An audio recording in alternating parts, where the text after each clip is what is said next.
All right. I would like to call to order the regular meeting of the Cumberland Fire District. Could we please stand for a moment of silence and a pledge of allegiance?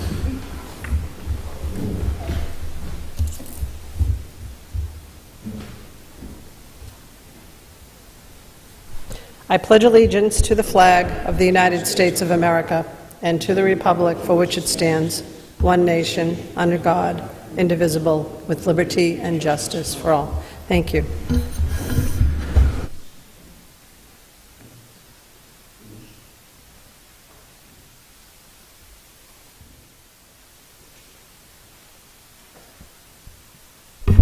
Okay, I would like to start off with general announcements, and I have one. I would like to take a moment to acknowledge, as the chairperson of this committee, my concern about recent behaviors unbecoming a fire committee member. My belief as public officials and servants is that we are expected to conduct ourselves in a manner that would not reflect poorly on this board or the fire department. I believe that we should not put ourselves in situations that would embarrass ourselves or the board. When elected officials engage in actions that would disappoint the townspeople we serve, trust in us begins to break down. I want to remind all of us that as elected officials, we have a responsibility to act in a manner that fosters confidence in our constituents. Moving forward, let's remember that we are role models, and we must always put our best foot forward when in public. Does anyone else have any general announcements? On to old business. So our communications, any communications? All right, on to old business. We are dedicating the majority of this meeting to the bylaws. So, oh, I didn't take roll call. I'm sorry. I'm moving out of order. Let's do roll call, please. Commissioner Jones. Here. Commissioner Santoro. Here. Commissioner Archibald. Here. Commissioner Hogan. Here. Commissioner Champagne. Here. Commissioner Scullin. Here. Commissioner Willett is here. Thank you. All present. All right. Old business. Commissioner Jones, do you want to start this off?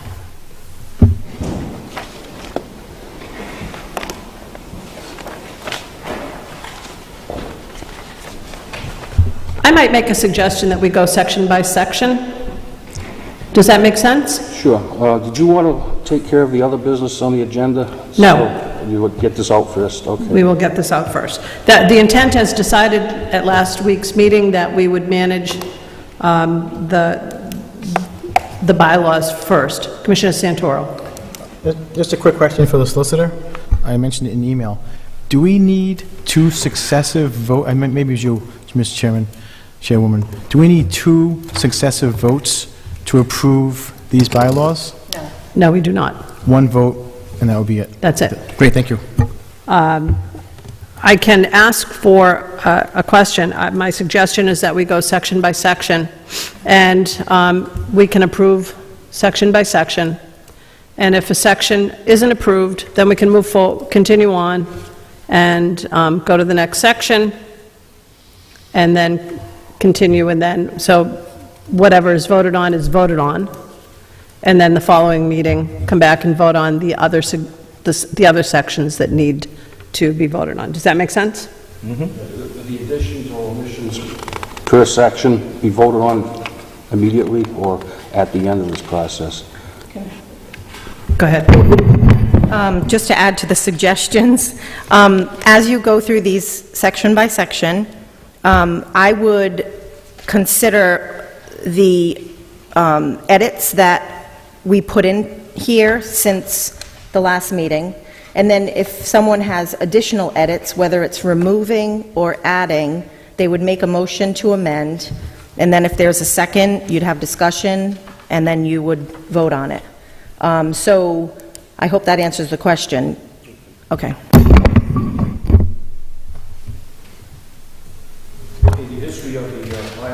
committee, Commissioner Hogan and Roulette, we've met probably 6 times over the last year to get it to this point.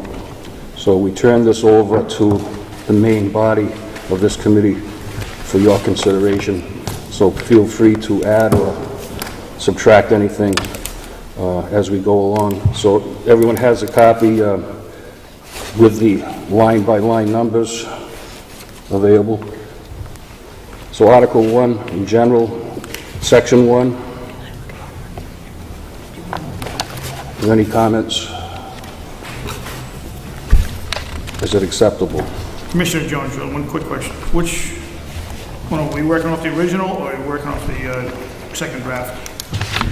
The draft that Diane most recently sent to you, it would have been on September 25th, 2017. okay. And also, Commissioner Jones, if I may, I think this could go a little bit quicker if you just say, are there any questions for all of Article 1? Okay. Yeah, Excellent. That's what I meant by sections, I meant articles. Okay, so we're going to consider Article 1, which includes name and jurisdiction, registered office and registered agent, fiscal year, purpose, and mission statement. Are there any comments or additions to that Article 1?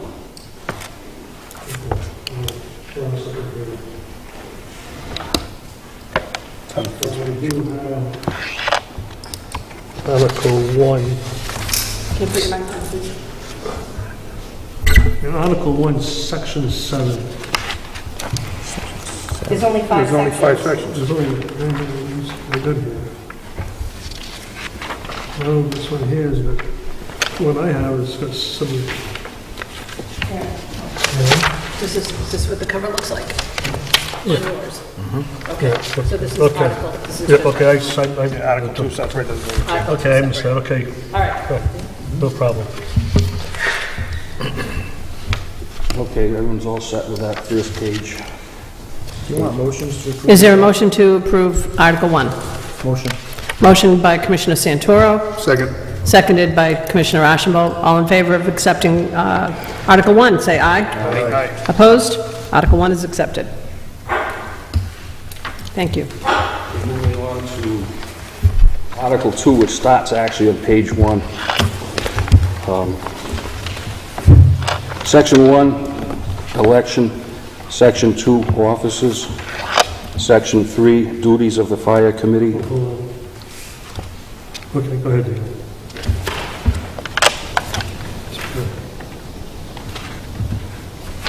And that goes on to page 3 now, lines, all these numbers start over on each page, I see, okay. You don't have to read the pages, just go section, Okay. section by section. Section 4, I'll say, okay, so in section 3, duties, are there any comments? we're doing the whole The article. whole article, Okay. Section 4. All right. Duties. By section, article by article. Article by article. Okay, section I know 4, there is, and I made that adjustment. duties of the chairperson. Section 5, duties of the vice chairperson. Section 6, bylaws subcommittee. Wait a minute. It's line 14 on page 3.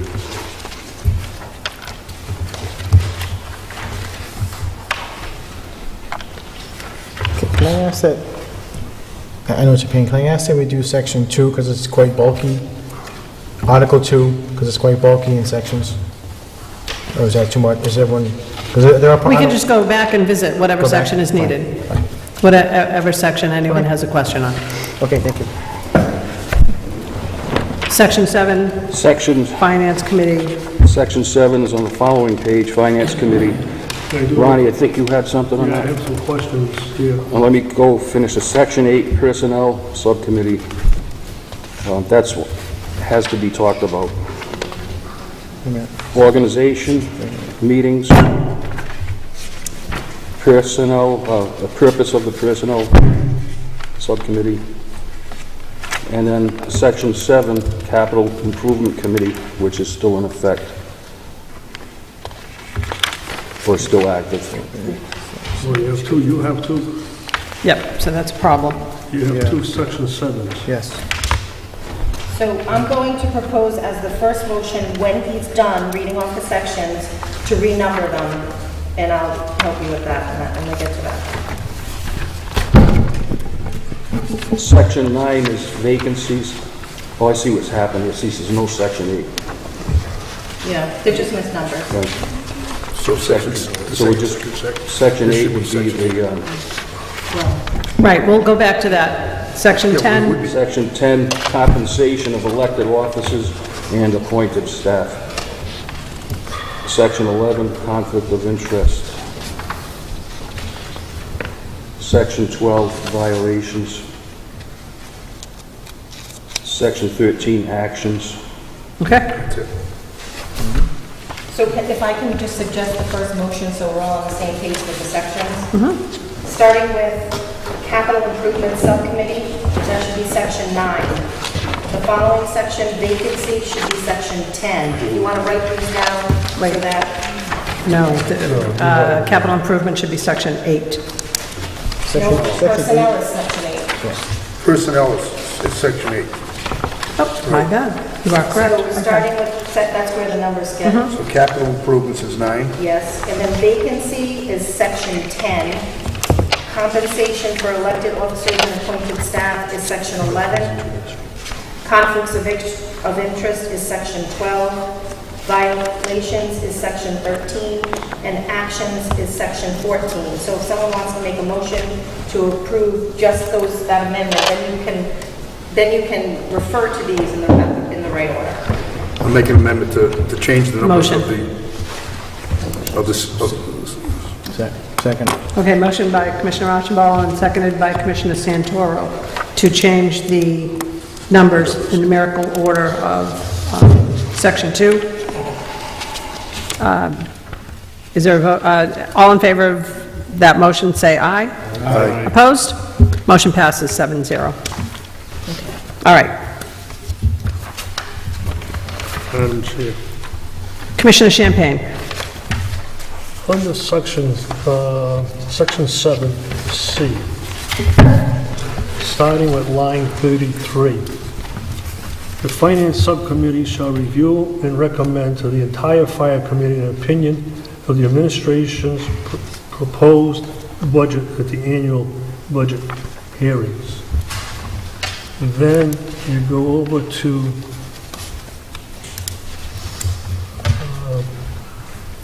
Article 3, Fire Chief. Section 2, Fire Chief. The last paragraph, the Fire Chief in conjunction with the Finance Director shall prepare the preliminary annual budget for the approval of the Fire Committee and provide such counsel and assistance as it may be required from time to time. To me, doesn't make any sense. Because you're saying, on the purpose, the Finance Subcommittee shall review and recommend to the entire Fire Committee an opinion of the administration's proposed budget at the annual meeting. Then over here, you got the Fire Chief presenting, putting together with the Finance Director, shall prepare a preliminary annual budget for approval by the Fire Committee. So it doesn't flow right. And then if you, okay, there's only 2 items I got on that section. And then it says on section 4, finance, section 3K, to prepare, this is for the finance, to prepare in conjunction with the fire chief, the Where are you? Which article are you in? Article 4 under finance, Oh, we're not section there yet.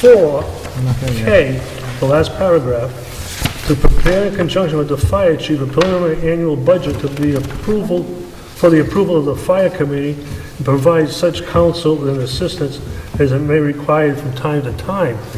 Is it the proper way is that the chief presents his budget to the budget subcommittee? The subcommittee then either tells the chief to go do more work on it and come back, or they approve it, and then at the annual meeting, we approve it? Yes. This is not what this is saying here. This is No. this is all mixed up. So what is going to happen, and I think this is written as it's intended, is that the fire chief, in connection with the finance director, prepare the annual budget. They're the administration. And then it gets referred to the full committee. In turn, the finance subcommittee reviews that as part of the process of the full committee looking at it, and makes recommendations as to whether or not there should be additions or deletions. So you're going to make the recommendation, then it comes to the full committee for approval. But the full committee should definitely see what the administration has recommended before the finance subcommittee reviews and makes their recommendation. I never heard of such a thing, because when I use it, even with the town, they have a budget board at one time, maybe before your time. It went to the budget board, which is like the finance subcommittee.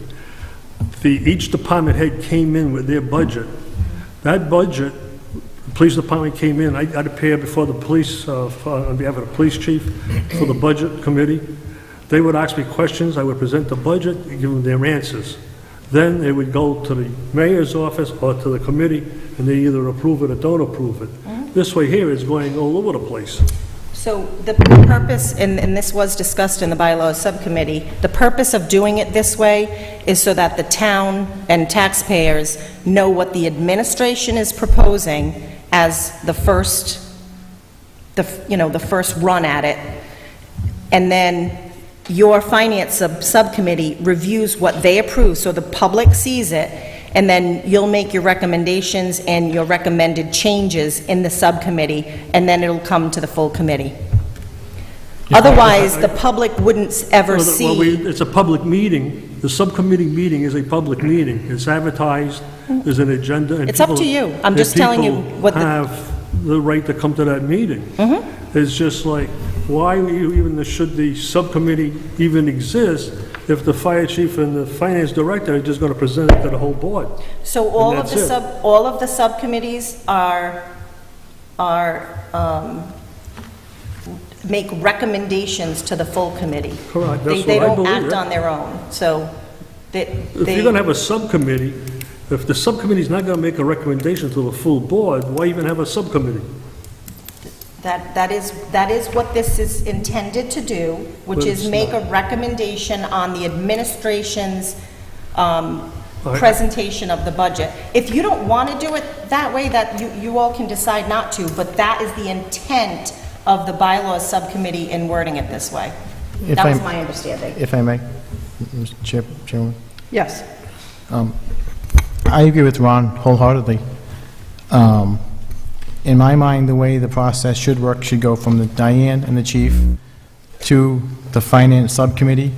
They can work out some details together, present to the full committee, and the full committee can give input, refer back to the finance subcommittee, or go forward.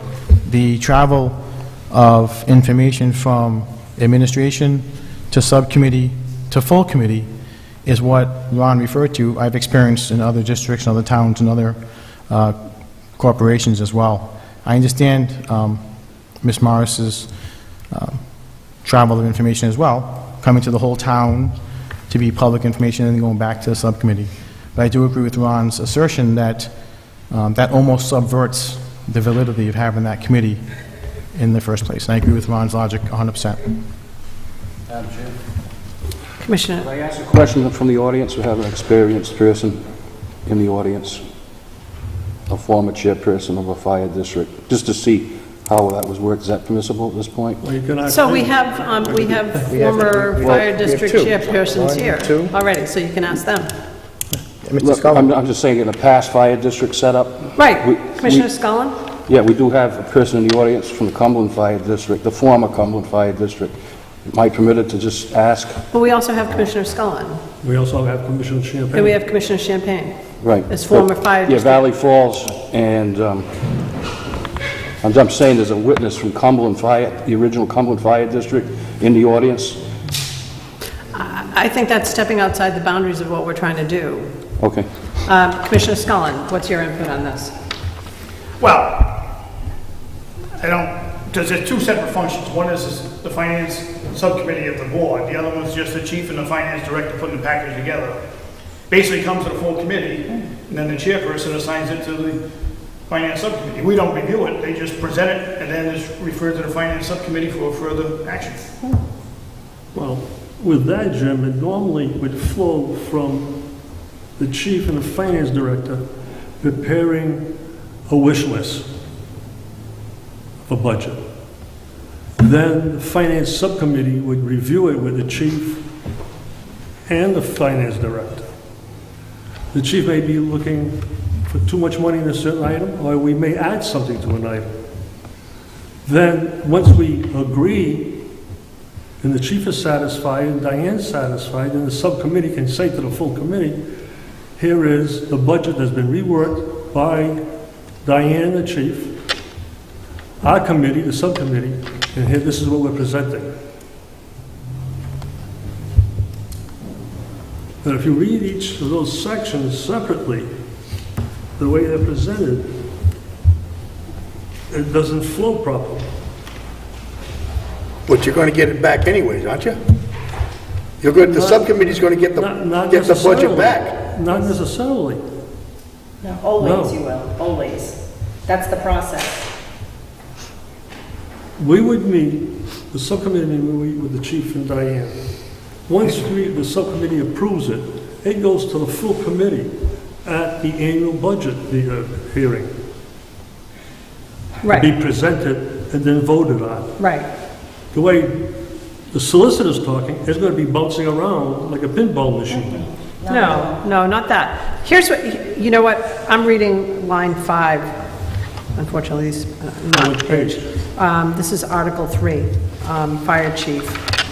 It's the next page on Section 2, and it's line 5, which was one of the questions that you had, Commissioner Champagne, and it says, "The fire chief, in conjunction with the finance director, shall prepare the preliminary annual budget for the approval of the fire committee." So, in my mind, what that is saying is that it's the responsibility of the finance, of the chief and the finance director to put together the budget. That, to me, is that's what that line reads. Correct. Not that, that's of his duties. He has to prepare a budget. But for the approval of the fire committee. Right, which we But he eventually doesn't- approve. But he doesn't, there's nowhere here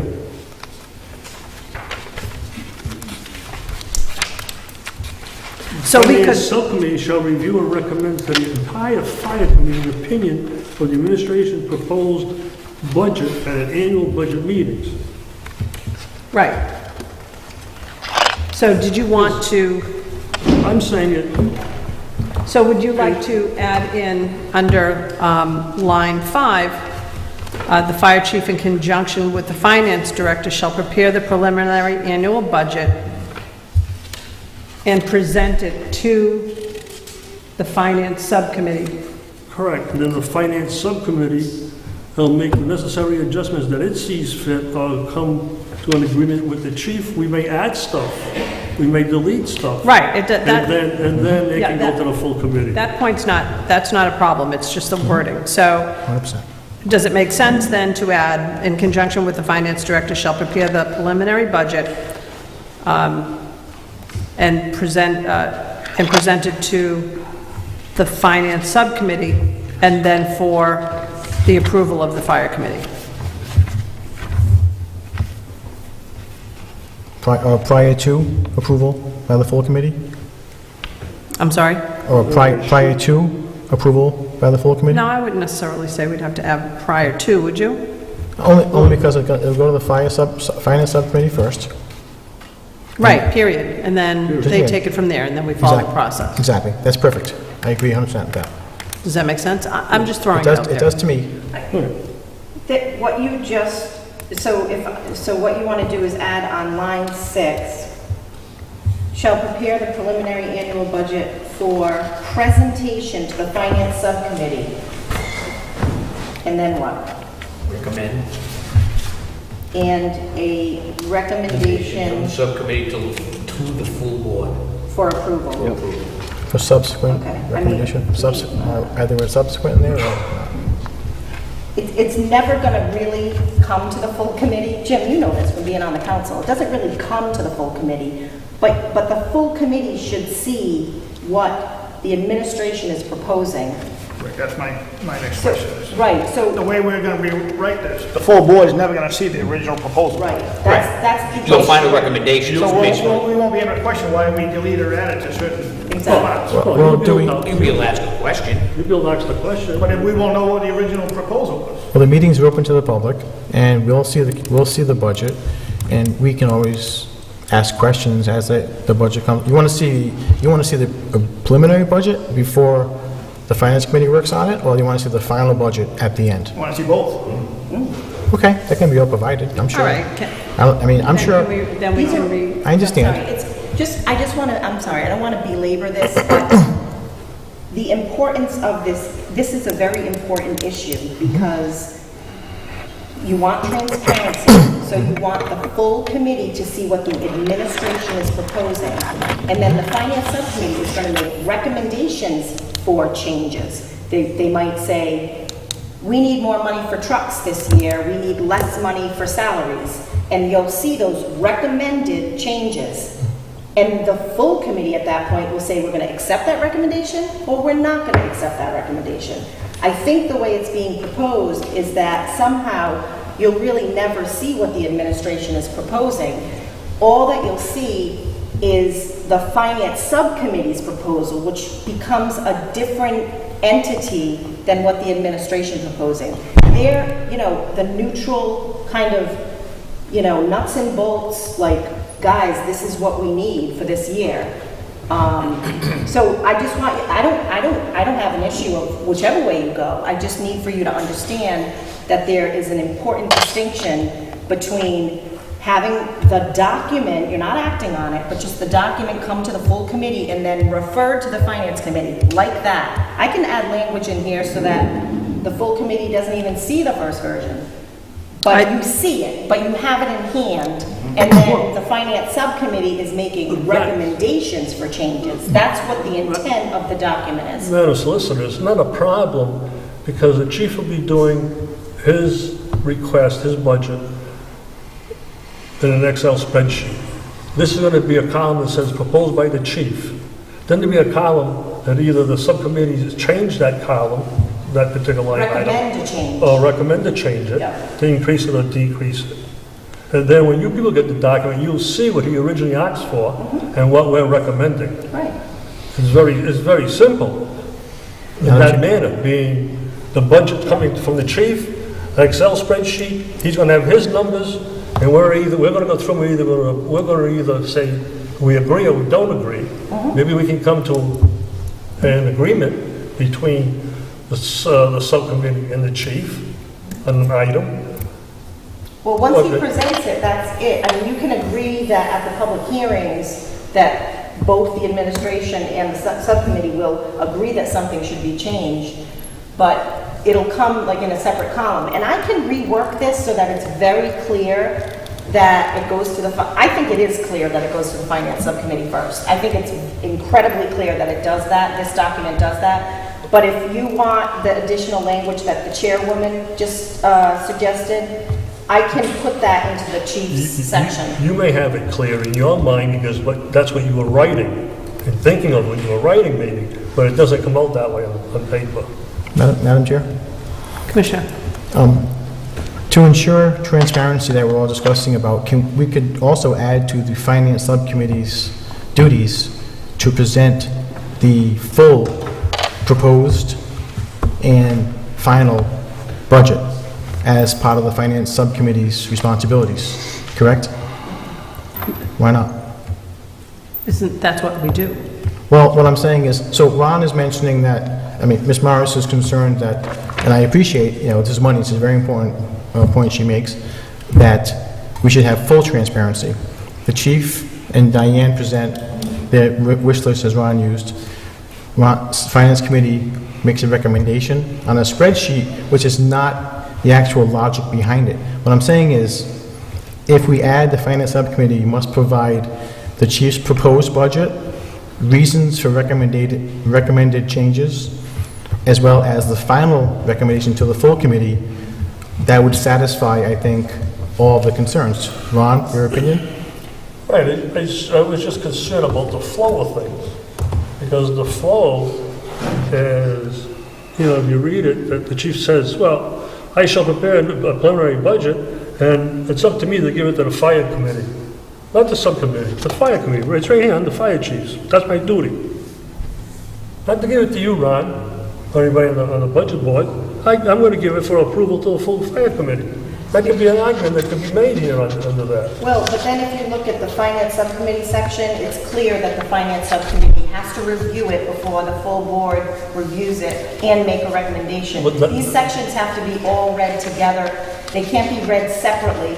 So this section of purpose under finance subcommittee clearly states that your finance subcommittee has to review it and make a recommendation prior to the full committee opening up its annual budget hearings. Right, but then you go here, and then the chief is saying, I'm not giving it to you, Ronnie. This is the fire committee under my duties.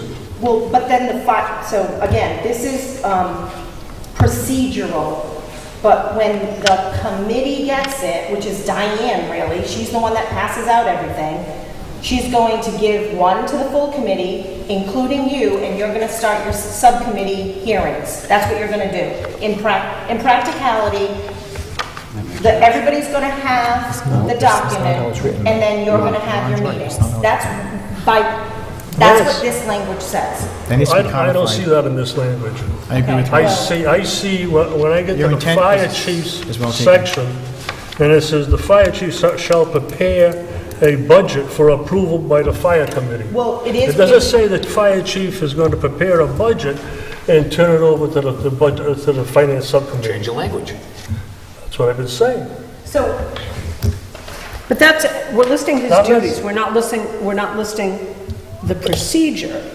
I now get it, we're not listing the procedure of what's going to happen with the budget. What we're saying is the chief prepares the budget for approval for the fire committee. And that's his duty. It's not the procedure for the budget. The budget procedure is, we all get the budget, you take it to subcommittee. right, exactly. That's the procedure. Whatever. I'm just telling you what No, my but- concern but- is, but do you- and I'm saying to you how it can be read differently. I agree with Ron. It can really, Not to waver it. I know Chief Finley would never do that, but you could always have a fire chief say, I'm not subcommittee, I could care less about that. Because it says, I prepare it and give it to the Ron, I agree with you. subcommittee. That's all I'm saying. No, That's I all. understand, and I represent the entire committee, so I want you all to clearly understand what this says. The committee, under section 7C, cannot open up the budget hearings until your finance subcommittee reviews and makes recommendation. So take out of what the duties, the chairwoman said it very well, take away the duties of the chief, the duties of the finance director to prepare the initial budget.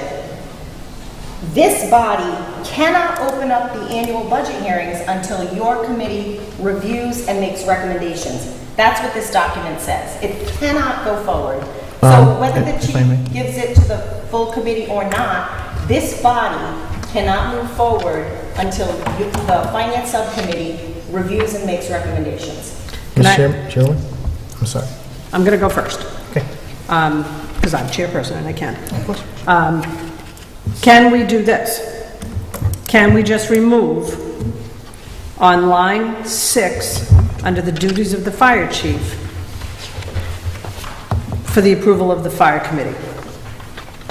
Can we just remove that line?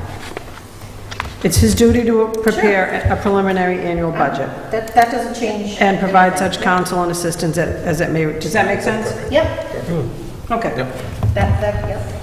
Is there a motion to, is there a motion Taking on, out line 6. Motion. Well, just, yeah. is there a motion to approve, is there a motion to, Doesn't change anything. Yes, motion. motion, amend, or to change line 6, to remove for the approval of the fire committee? Motion. Is there a second? Second. Okay. Motion to approve was Commissioner Hogan, motion to to second was Commissioner Champagne. All in favor of that, say aye. Aye. Opposed? Okay, there we go. Does anyone else have any questions regarding Article 2? I do. Commissioner Santoro. It's just that spelling I showed you last time, Ms. Morris. Line 3rd, 10, Under what section? Section 3, Line, I have ensure. I think I showed you last time in the meeting. It's just a spelling, it's just a spelling thing. It's just a spelling, it's no big deal. The next page, 9, number G, letter G. The fire committee shall employ a chief. The fire committee may approve with the fire chief for a period of no more than 3 years. Who would be the person or people negotiating that contract with the chief? And should that be identified? In the past, I understand it worked as an executive appointee by the chairperson himself. Yes. What's that? The last contract was completed between the chairman and the chief. No, the entire committee approved that. And there was a subcommittee specifically for the fire chief. Okay, that's not codified here. So I think in the future, it should, if there is a subcommittee for executive positions, contracts, right here. Usually that's the chairs, The chairman or chairwoman? the chairperson so appoints a Ad hoc committee? committee to negotiate a contract. Okay. Should we codify that so that it's, the chairperson will appoint an ad hoc committee? So, let me just make sure, I think that it says the chairperson shall appoint members of both standing and ad hoc committees. So it's already in there that she appoints all ad hoc committees. I understand that. I would just be a little more comfortable if it was in the sections that pertain to executive employees, including chief, finance director, the people who have the long-term contracts, 3-year contracts. Everybody has 3-year contracts. Well, no more than 3-year contracts. For example, Chief Finley spends 25 more years, we get a new chief. Maybe you want to give him a 1-year contract. I mean, the way it's No, I'm just worded- saying, right now, everybody, I understand we all that. have 3-year contracts. Yes. Except for Diane. So they do, Just just those two. That's what I'm saying. I'm just saying that, should you write that the fire committee, the chairperson will appoint an ad hoc committee We already have that in there, later on for, you can appoint As the any ad duty. hoc? as the duty of the chairperson. It's in there. Okay. What happens if you add redundancy is later on, when you're making changes, you don't know where it says the same thing in several different places.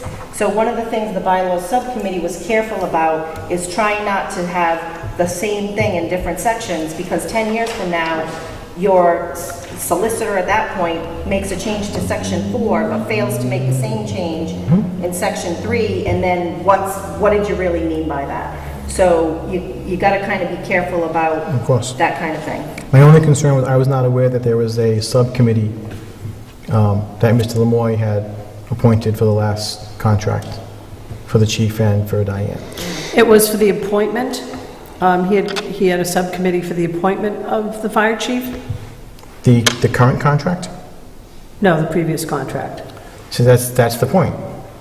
So the first contract, and Chief Finley, this is not an offense to either one of you. I think you guys are awesome. I'd rather give you 10-year contracts. What I'm saying is, the way it happened this last time, I do not want to see happen ever again.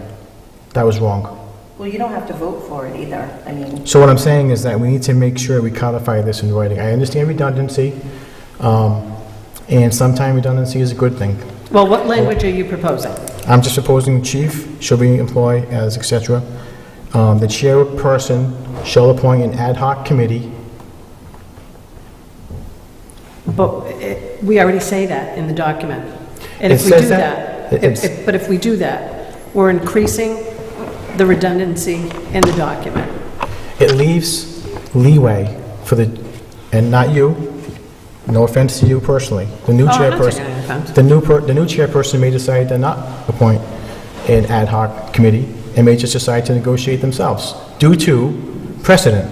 We have precedent set that the past chairman negotiated the contract and signed it. No. Yes, we do. He did not No. sign it without the approval of the full committee. He negotiated the contract himself. Right, so when it came to I'm the full talking committee... about the negotiations. I understand, so when it came to the full, I did not know that he negotiated it himself. I thought No, you it was were involved. Commissioner Yeah, Bulette, Yes. myself. The second, Mr. the most Mata. recent, Mr. Motto. the most recent contract? Yes. The So most, there was a I was not on subcommittee. that. the most recent contract, Ron, that was just Yes. approved, November Yes. 10th? Yes, Yes. You're saying there was a It was subcommittee? yes. You were not on it, you just I was said. not on it, but there was a subcommittee. And then when it comes to the full committee, if you're not happy with the way the subcommittee or the chairperson or anybody else negotiated it, you can vote it down, or you Well, can make amendments to I'm it. not saying me personally, I think it's fine. I'm No, saying but this. that's the My process. my question was that I didn't, you just said there was not a subcommittee. Ron, are you saying there was this very current contract the chief and Diane Current have? contract, excluding the extension that we put on it, was negotiated by a subcommittee. Okay, so, And it was Yes, brought I to was the part full... of the- yes, and it I was part of brought- the initial And it was brought to the contract. full committee. okay, so For approval. that's Yes. semantics. What you're saying is that this new 3-year contract that This is not Diane, this is not a new year, 3-year contract. We extended his contract by 1 year to be ending Yes. on the off-election year. 1 year? 1 year, Right, we yes. added No, 1 his year. contract expires 3 years after The that. initial contract. No, it does not. His contract expires 3 years after the meeting you had between the election and when we were appointed. No, what happened, One year No, after it was our a term. 1 year well, extension. we added Yes. 1 more We year. have a 3-year so- contract. They extended it by 1 year. Yes, we have a 2-year term. Right. Exactly. So So it- the point being, you may call it an extension, okay? It was an extension. It was an extension. It was an extension. It's not you may call, it It's- was an It was an extension. extension of 1 year. I don't want to have extensions negotiated by one person. It was not, Then it wasn't negotiated by it one wasn't person. negotiated. We just extended the date, and this whole board voted on that date. Okay. It was done in a resolution But form. there were changes to salary, there were changes to benefits, No, there were there wasn't. changes, There was a- there were changes to significant portions of that contract. I don't I remember. read them both. The point being is that the way it happened, the precedent is set. So right now, Ron, Well, if we... excuse me for a second. Sure. Number one, president doing something once does not consider a president. And it has to be, It doesn't? it has to be Legally? multiple times, Really? repeatedly, over and over again before, when it is a past practice. Doing it once is not a past practice. So if someone decides to extend 3 more years, it'd be a one-person discussion with the chief and Diane. Again, don't take offense, please, to extend that again. No, because now when this contract expires next year, in the off-election year, there will be a new committee that's going to renegotiate the contract from square one. You just don't keep on extending it. And- You right. renegotiate it. And even if there is an extension, 7 members of this committee vote on it. 7 members. So, Okay. I know what so- you're getting at, but okay. you're confusing that 1-year extension that this whole board voted on. Not this Just to board. bring Not- it not in thi- line. Not this Bring board, it- sir. A Bring it different in board. line, I'm not going to argue about it, but to bring it in line with the town council, with the police chief 1 year. I don't They know. had I'm not familiar with the police extended chief. it 1 year, so he is not subject to a whole new council to throw him out because he can't prove, he hasn't had time to prove himself. Ron, I have no problem with the off year. It's fantastic. I just wanted to assure that what happened doesn't happen again. I'm all in favor of extending everyone for these. So my point's been made, and we believe it. Can we move forward, please? I have another question. I have Please. Yes. You can go next. Under the fire chief, Are we still in We're not- Article 2? You're still in Article 2? No, we haven't I'm finished still, Article 2, they I'm still on Article 2. yeah, he jumped around. We're back to fire. We have to be in Article 2 just to, Let's stay in Article 2. if you Well, we can. were on 3, then we went back to 2. Well, we You jumped, brought us to 3. For a good reason, for a good reason, yeah. So let's stay on 2, though. Are you in 2, Ron, or? We're in 2. We're on 2, I have nothing into it. Do you have something else on Article 2? I do. All right. Section I believe, no, my glasses. The second from the last. Of what? Section R. There's only numerical sections. I'm sorry, section 3, R, establishment of establishment minimum qualifications qualifications for all firefighting firefighting personnel. Chief, if I may ask you, do you believe that should be a task for the fire committee or for the fire chief? I would tend to believe the fire chief is more qualified than we are to set minimum qualifications.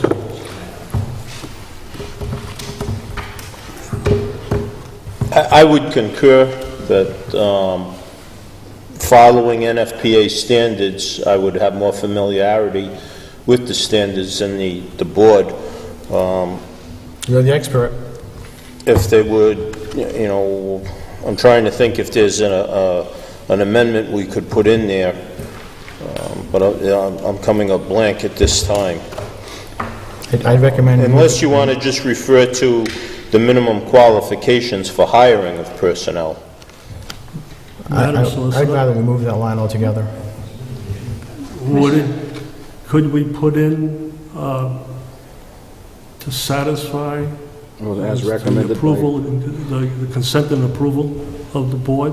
The chief can hire, but Well, the- that's the- a separate question. board consents and approves. Would that make sense? So I think that this one is just establishing minimum qualifications.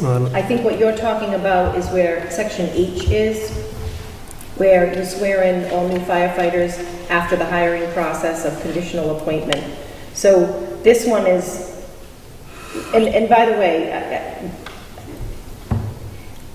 establishing minimum qualifications for all firefighting personnel, is that, chief, is that like in a, I mean, it's in the NFPA, is that, It's an NFPA standard. so we can't, Part of the hiring package, you know, you have to Right. be a cardiac or get your cardiac license within 1 year, level 1, level 2 training, have a Rhode Island driver's license.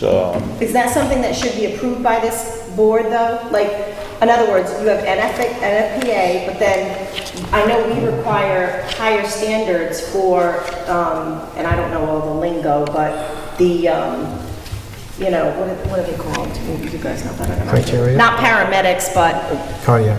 cardiac. Yeah, cardiacs, yeah. Right, so, Well, that's what I just referred to, maybe establish minimum hiring qualifications would be better. establish minimum hiring qualifications. Correct. So that's something that you could bring before the board just to kind of put their stamp on it. This is our employment package that we're going Yeah. to put out for candidates to apply to, and Yeah. So that's something that it would be nice, I think, if the board approved that package, so that when the chief is working with that package, it's something that's been approved and it's not going to be questioned later. Well, he already has his standards. Yes. But what I was saying is that it's like the police chief, through the council, asks for their consent and approval Right. to hire a new patrolman. School committee goes, the chair, approaches the chair and asking for the consent and approval of hiring this new janitor, or whatever it may be. right. Right. Yeah. Right. I don't know why we are different. The burden, the chief can make a recommendation, this is the guy I want, he's met all my qualifications, and he's just asking for consent and approval to bring the person on board. Well, so It's only, I think it's two separate issues, with all well, I don't respect. think it's two separate issues. Well, the one issue that I would just request, and if we can make a motion, to move R to the chief's, part of the chief's duties. I mean, I just don't think the board, as a board, the fire committee, same as the police department, for example, is there a committee of the town council says, these are the criteria to hire a policeman? And the chief says, sure. No, the chief says... Matter of fact, there is a policy that the town council has approved of what the policy is. I can understand the chief's argument because, and I agree with him, about the criteria, but the burden shouldn't be put on him to hire somebody. It should be with us, with him making a recommendation to us, asking for our consent, or whoever this board is made up of, consent and approval of hiring this guy. Or even he could hire him because we didn't meet for another 4 weeks and he wants this guy. He could bring the guy on and then come to us and say, I need your consent and approval. He could hire somebody and say, well, this is till you're here, but there's a final step that has to be done. Ron, I agree with that 100%. My issue is a separate issue with us telling the chief the criteria of whom he can choose to hire. Well, I agree with you. It should be the chief. Isn't that in your regular employment packages? Yes, That's... he just said it. It's already there? It is. It's already there, it's already practiced. It is part of the current employment package, Right. But the committee shouldn't I'm be- just, I'm going back and forth in my mind if it should be codified in the bylaws as to the procedure that we follow. And just because in enforcement that we get. theory, if NFPA requires a lower skill of a firefighter that you have recommended to this board should be higher, you could go out and hire, again, I don't know all the lingo, but you could hire someone less than what you hire today.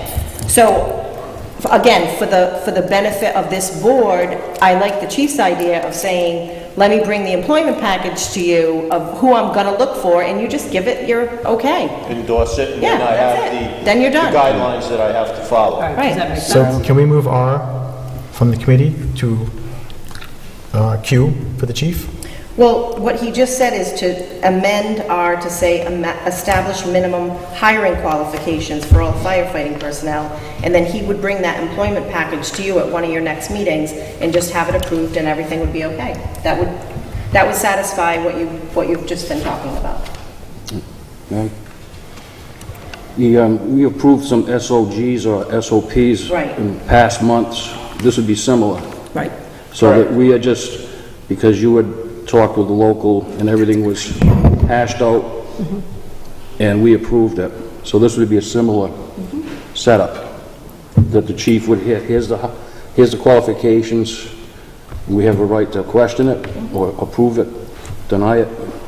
But he's the professional to draw them up in the first place. That's what we're looking for. I'm good with So that. how should we change the wording, you think? Hiring qualifications. Establish minimum qualifications for all hiring? No, establish minimum hiring qualifications for all firefighters. Personnel. At the direction of at the suggestion of the fire chief, or It will be at the suggestion of can the we put that in there? Who else would do it other than the fire chief? Well, God forbid some rogue committee decides that they're gonna just say, tell the chief, you know what, too bad, chief, we're in charge. But they And we're can. gonna, what's that? They can do that. A rogue committee could do that. I wanna prevent that. I They want. could change these bylaws to do Yes, that. we'll get to that point. So I want to prevent, for the next 4 years, because it'll take, longer to change those bylaws, I want to prevent a rogue committee from coming and telling our fire chief, who has very high expectations, to hire excellent firefighters, which we have now, to come in and say, you know what, no more cardiacs, they cost too much. And cut back on the requirements. Firefighter 1, that's all I want. So, Okay, so- at the recommendation of the fire chief, So put a motion on the board, put a motion on the table. okay, the wording you just used, at the recommendation of the fire chief. And what were the words you said before? Establish minimum, so we'll read like this. So can I have a motion on the board? Yes. the way you're gonna, Motion to, I'll make a motion. okay. Can I make a motion? All right. The motion to establish minimum hiring qualifications for all firefighting personnel at the recommendation of the fire chief. Excellent. Second. Seconded by Commissioner Santoro. All in favor of amending line R as stated, say aye. Aye. Opposed? No. Motion passes 6-1. Oh, wait. Who said no? Who said no? I did, Oh, Okay. Another question. yes. This is for the solicitor. Should hiring recommendations from the chief to hire firefighters be done in executive session? Only be Where are you at? I need to in the same know- section. Which section? What letter? The same one. R? Oh, no. I'm sorry. It's the one Ron referred to, swearing in all new firefighters after hiring process of conditional appointment. H. Okay. So, worst case scenario, never happened yet, but other towns it has happened. Chief recommends firefighter XYZ, he finishes all and the board decides a 4-3 vote no. Those are employment issues. Shouldn't those be kept in executive session? Well, you don't have the authority under these bylaws to vote no. Your authority is to swear in all new firefighters after the hiring process of conditional appointment and successful completion of training and probation.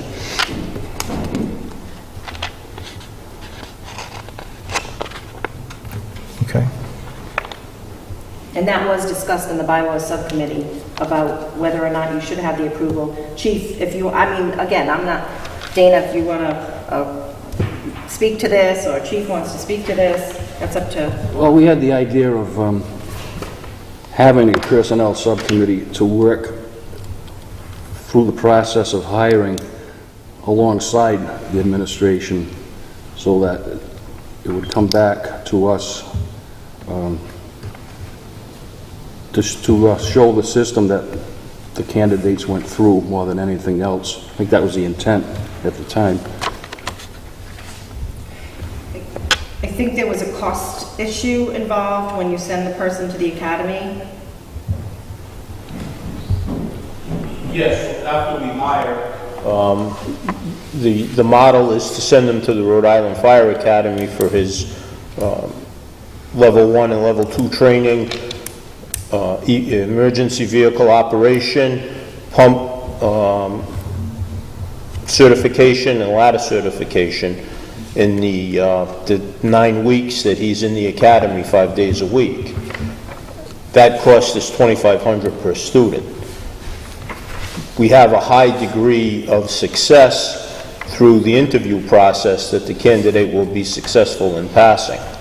There is, and it's happened in other communities where they don't make the cut. They can't keep up with PT, they can't operate a vehicle, and those communities have lost the money. But the $2,500 is much more economical for the district than me having to retain off-duty firefighters to train one person.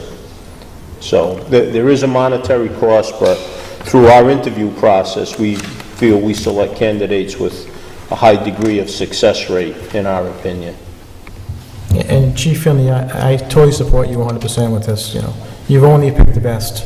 All of our operational firefighters have passed all phases: firefighter 1, 2, EVO, and EMT class as well. Correct. If one of them does fail an EMT class, or the certification, or their national registry, are they not offered employment? We currently don't have any written procedure that they would reimburse us. I'm not saying reimbursement. Would they be employed? Would they be offered full employment for the probationary firefighter if they fail one portion?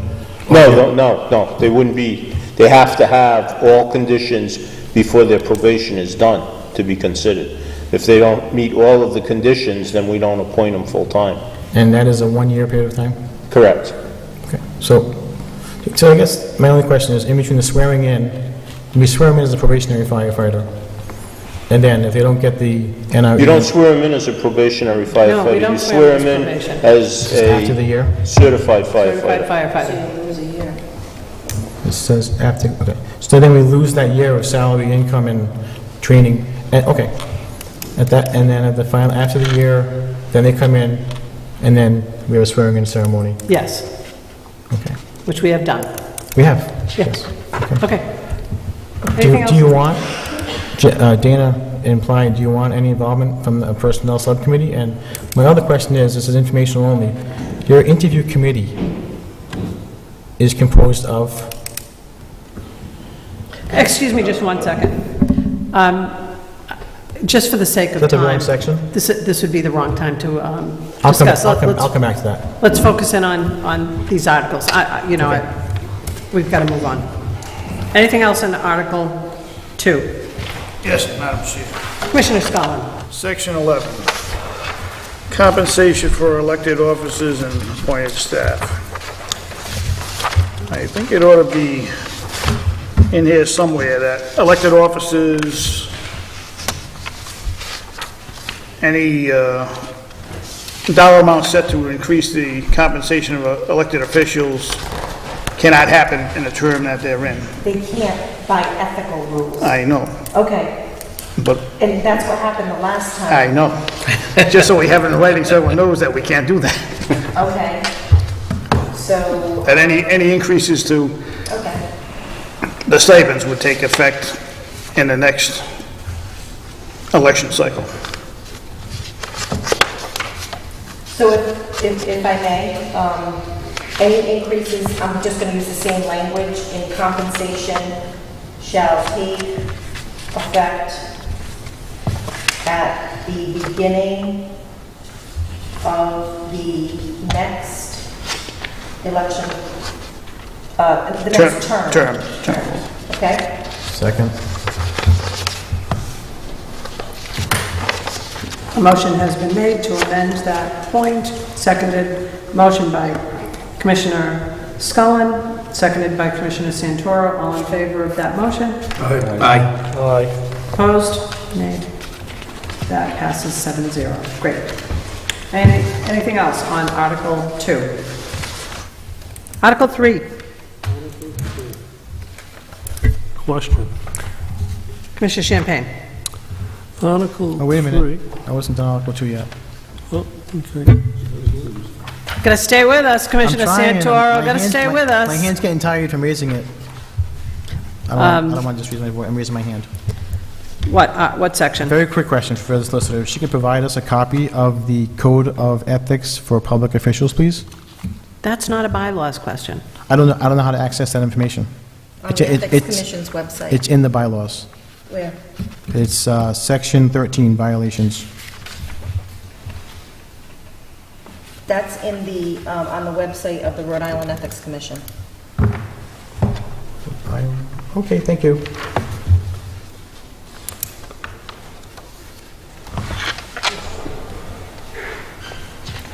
Okay. We all set now? I am, thank you. All right. Article 3. Commissioner Champagne, sorry. No problem. I just have a question with letter T. Chief, it's under your duties, it says maintain a list of all loaned equipment.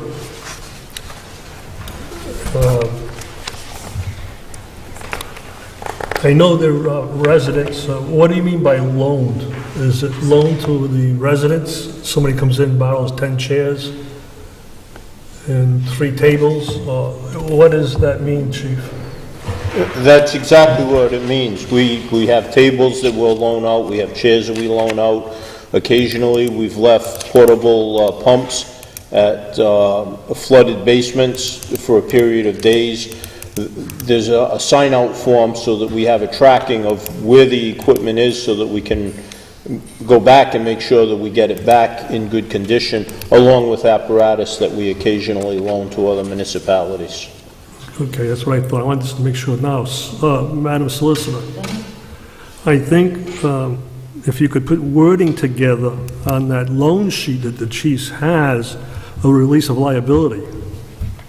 You know, these pumps that we let out, they're electrical. Someone gets shorted and something happens to them. People borrow chairs, the chair breaks and they fall and they get hurt. There needs to be a release of liability, I believe. Okay, I'm just trying to think about where that should go. Well, that's something you can work on, but I think it's something that needs to be put in the bylaws, that there has to be a release of liability. It's a good point. Yeah. Would it be actually, so Chief, is there a formal, like when we loan out equipment, we have the people sign the date it's expected and the condition that it's in? Correct. Do they fill out a form like that, or is it just? Yes, they fill out a form where the equipment's going to be used. Right. The responsible party, the number of, if it's chairs and tables that they take, if it's an apparatus, what apparatus it is that they take. We would just have to attach a separate form, covenant not to sue, release of liability to Would that it. make sense to add it there as opposed to in the, I'm just Well, wondering. the form, we can add it to the form or create a new form, because I've seen times where a firefighter will fill in the form and the person's going out the door. I'd rather see a separate liability form that they signed. And on that same subject, I know we've done it, Chief, but, and we did it in Woonsocket, is the loaning of firefighting equipment, mainly an engine, where they have to produce a certificate of liability.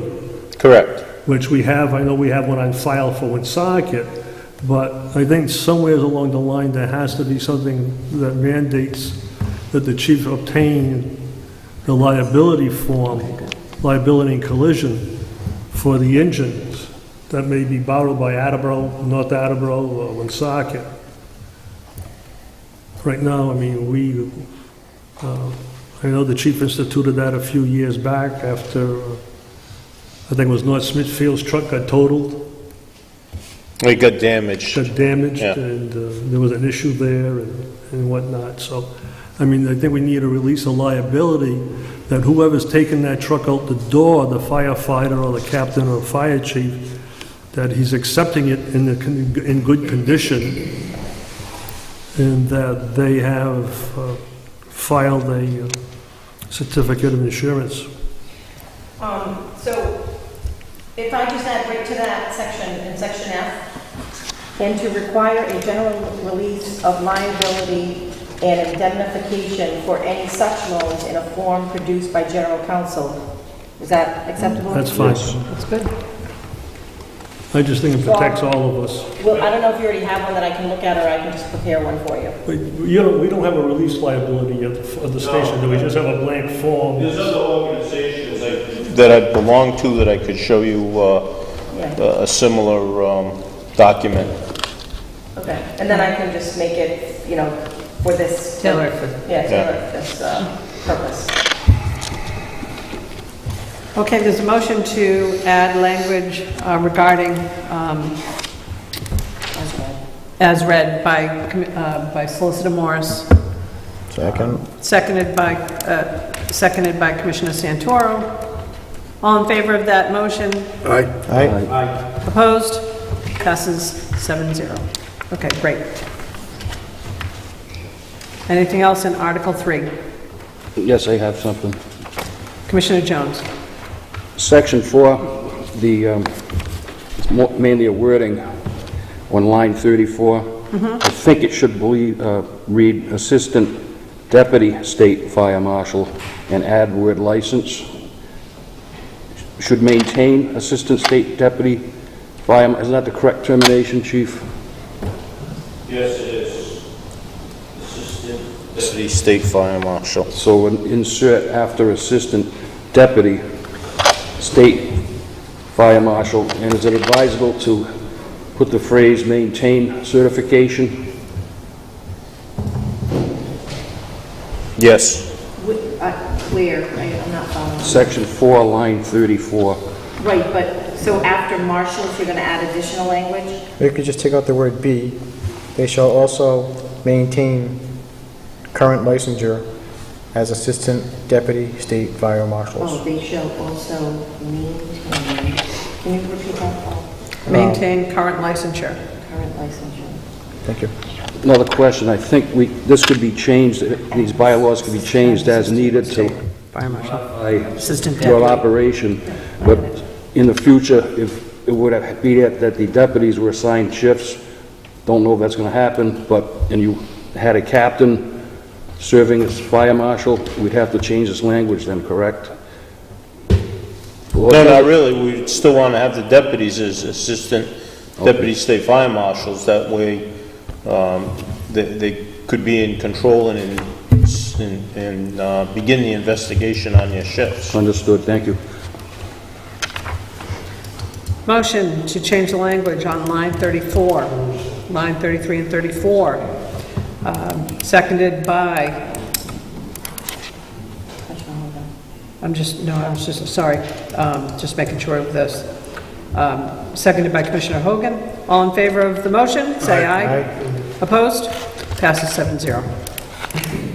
Section 5, Chief?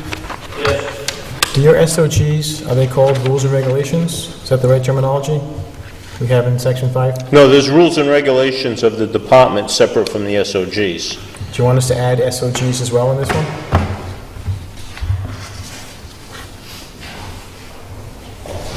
The SOGs are referred to in the rules of regulations, so I'm not sure it's really It's redundant? necessary to put them in. Thank you. All right. Article 3, we're all set. Article 4, we're all set. Everybody agrees to that. Good. Article 5. Okay, I'm sorry, Article 4. Article 4. Article 3, we're all set.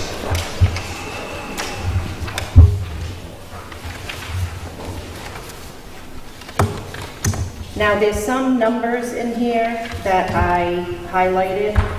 I did use the town's numbers for this. So just be aware of that they're just suggestions.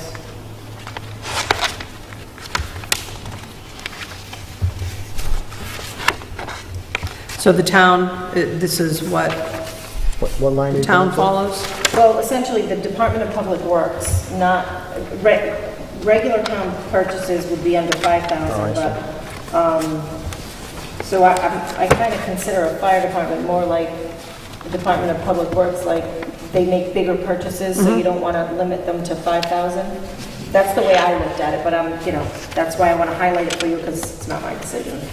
Okay. So, line 16, I guess subsection D, let me see, where you say 7,500 in yellow, would that be easier? The chief has been getting quotes from more than one bidder for $2,500. This would change it to $7,500. No, this is public solicitation of bids, not, Yes. not quotes. So- Item 2 talks about the quotes. So what you're saying is above 7,500, we have to put an ad in the paper and spend money and, Right. okay. Madam Solicitor, Yep. is that 7,500, state law might have changed, but didn't the state law have a figure for cities and towns and public bodies to follow? Yeah, they have a municipal bidding requirement for everything. Right. But isn't anything over 5,000 have to go out to bid? I think it's, well, I have to look at it again, but I know that Department of Public Works can be up to 7,500, so I'm kind of guessing that the state law says up to 7,500 and then the town limited it So you- differently. So we're not certain if the state law, because at one time I know the state law was 5,000. Everything had Well, to I go know out to that the bid. state law is Jump up way to ahead. 7,500 Jump way ahead, because just the skip town's everything been else. doing it forever. She snuck in I mean, between. that way, so. I wouldn't say that, because I used to have to go for bid for everything over $5,000. No, but I mean, well, in the last, I don't know, I was on the council in 2006, so before that. I mean, I could look for, I am very comfortable with the $7,500 number. Well, I'm just questioning it, is you're comfortable with it, but if you're not sure, can we double check just to? Oh, I will. I'll Just to double make check it. sure that we're being safe. We don't, I mean, there's Need to be- there's also, other, I'm sorry, I'm getting up. There's other exceptions, and that's why I put in the recurring services approval, sorry. right, my only concern is, I'm just trying to head off a problem, that's all. I understand. I'll look at it, but like I said, I will look at it, but I'm comfortable. Anything else in Article 4? Should we add anything in that section about, I know it's covered later in totality about, I believe, emergency purchases. I guess it's okay. I understand the $20,000 is an emergency amount. Chief, do you feel that's a high enough number?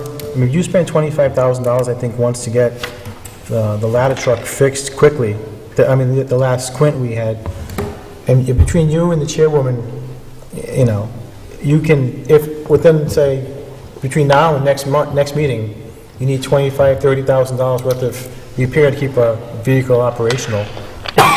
Is $20,000 enough, or do you want a higher number in that area? I don't want to hold you up waiting 20 days to get the engine back on the road.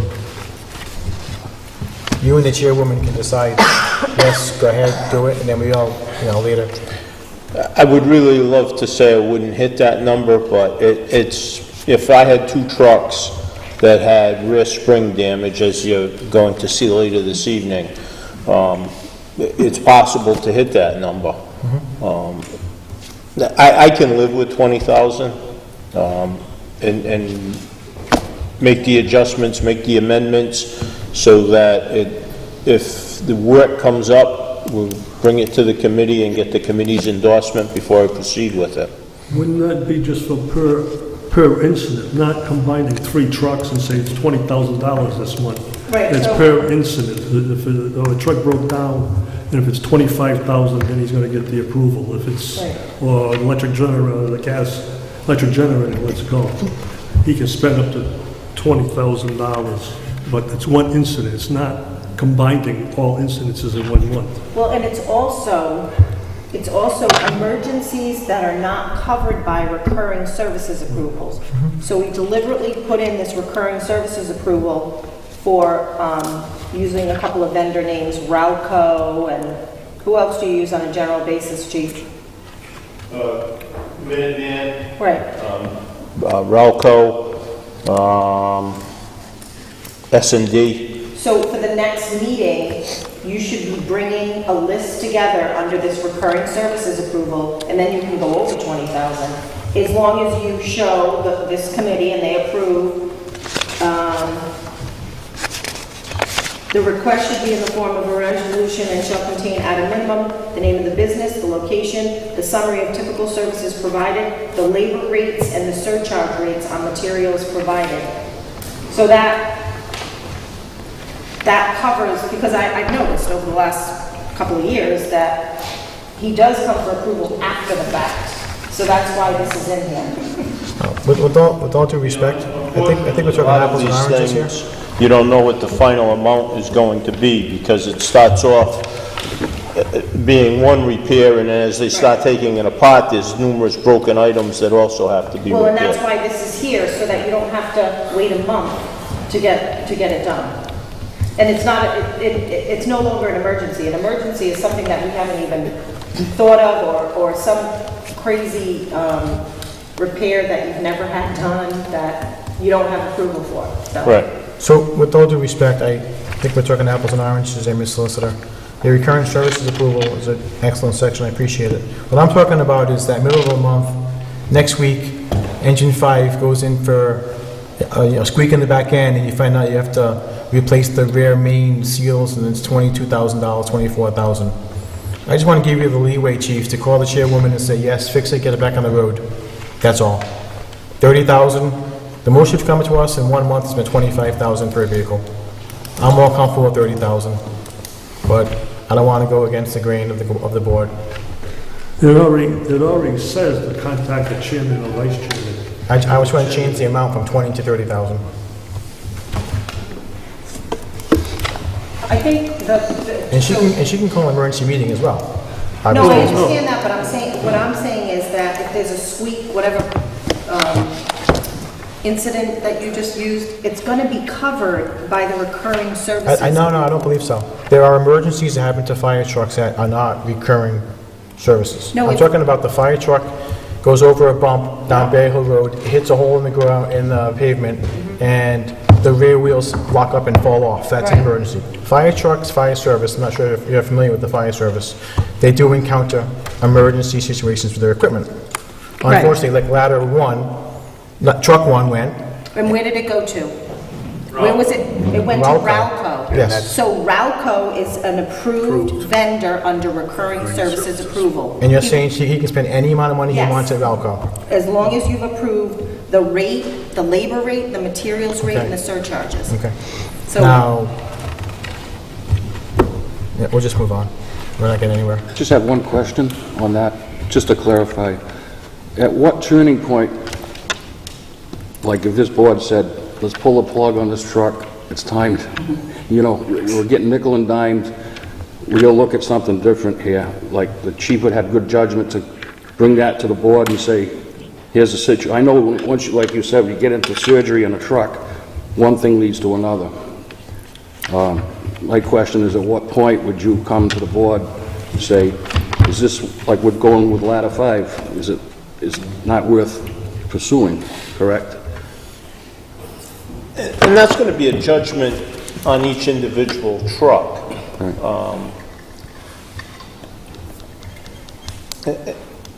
And I would have to use the amortization.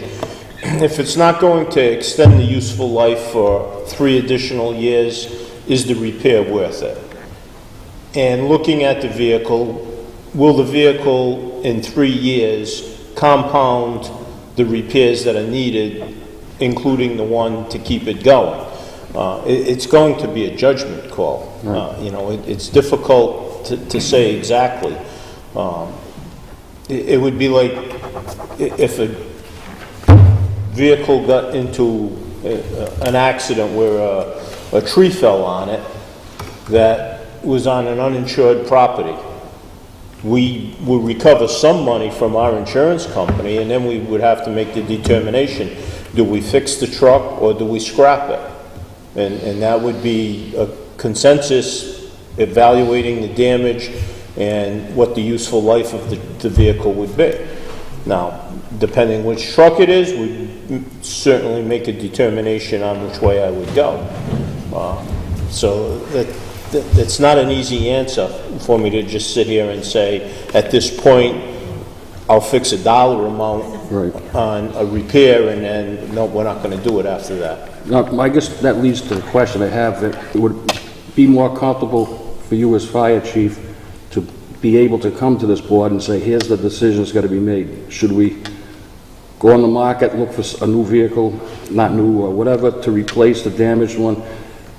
Do you think that we should word that in here so that it takes a little pressure off on a major expenditure like that for you? It's just a question. If I could interject. I don't even know how you would, I don't know how you'd word that in here. If I could interject, this isn't necessarily a bylaws issue. I think we know that a fire chief would have a good idea about spending, that he would understand that if there was a problem with a truck that was consistently cost gushing money, that he would make that decision and bring it to the board. You know what I'm saying? And I'm just wondering if we could really try and, for the sake of time, keep our questions related to what's in the bylaws as opposed to hypothetical situations. Well, that did fall into the recurring services approval. That's new language, correct, Ronnie? Right. But David, to answer your question, the chief, on multiple occasions over the last 3 years, has come to this board asking permission to sell a certain vehicle or piece of equipment because it was going to cost more to repair it. It was not worth the repairing. So he's already doing that. Right. And it's done by resolution. So I support this recurring services, this red section here has new language because we're doing that now anyhow. Right. Right. It's just to It's put just a formality that, case, if we had a board that said, we're not paying that, now a vendor's out $7,000. Exactly. Right, so That's why it's there. Thank you.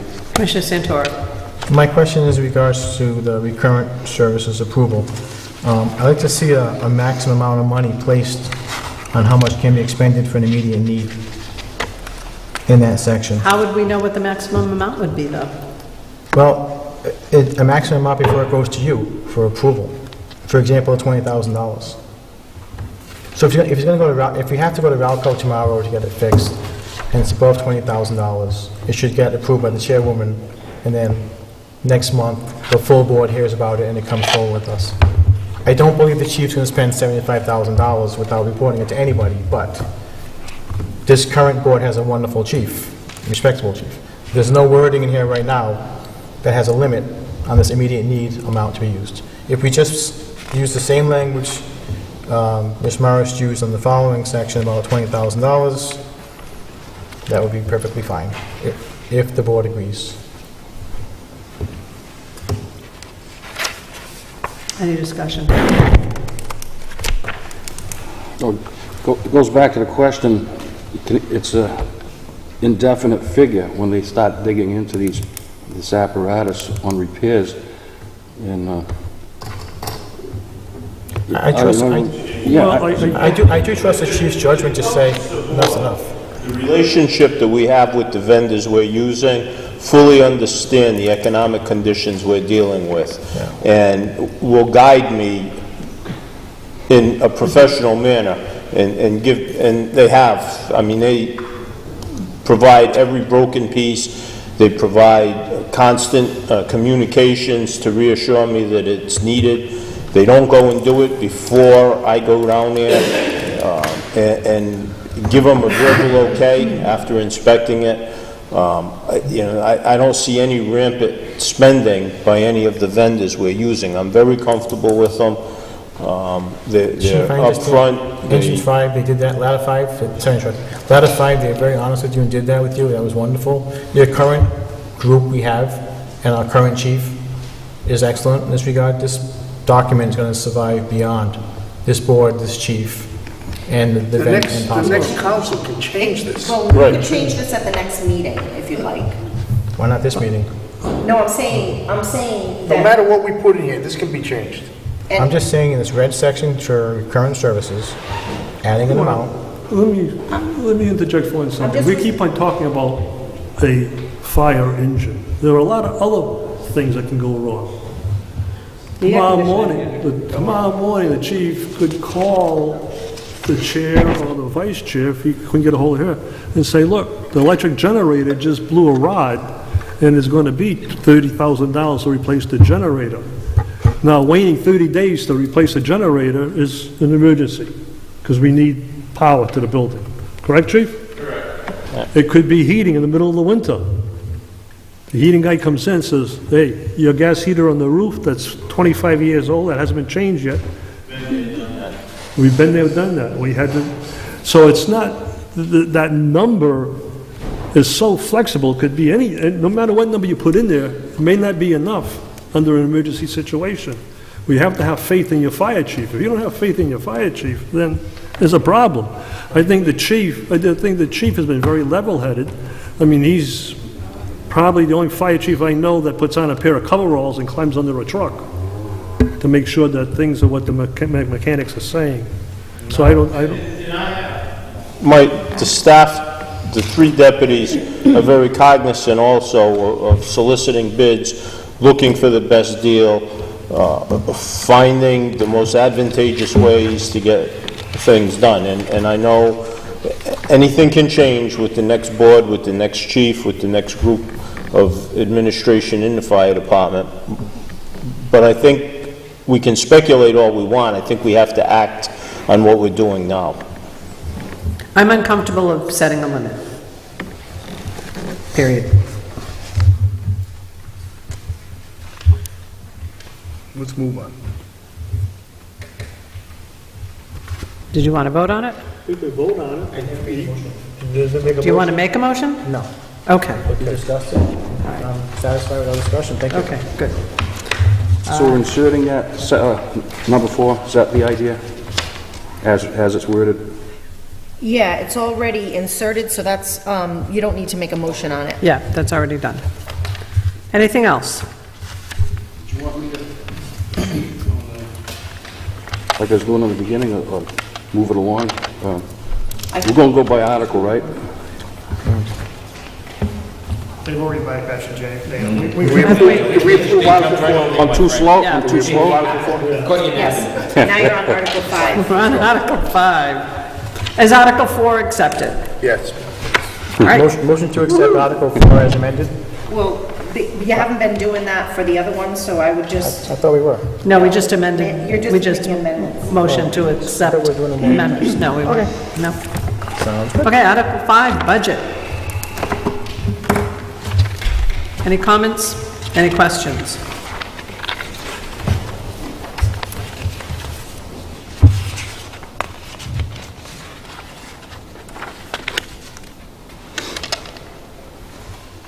Okay. Article 6, taxes. a lot of this is state law and by charter, so. The only thing that you have voted on in the past is Section 3 with the interest rate. Right, that was the only question. Yeah. The last committee, which we were part of, most of us, lowered it to 12%. For whatever reason, that's what the chairman wanted. My feeling is whatever the town is charging, we should adopt. So it's equal across the board. For many years, Cumberland Hill, at the time, charged 18%.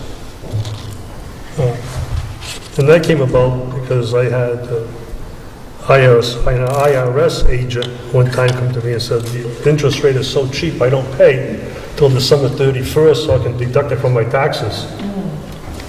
So with that, we moved it up to 18%. Before you know it, you no sooner get his tax bill, you come in and pay it. It motivates people to pay the taxes. Now, I think the town of Cumberland may be 18%. Is it 16 or 18? I don't remember. Yeah, the town's at 14. 14. 14? I just think that 12% is too low. Well, we're not a loan shark, are we? No, but have to motivate people to pay their bills in a timely fashion. And that's not happening. That's why we have tax sales. That motivates them. We do it every year, so you can't fall more than a year behind.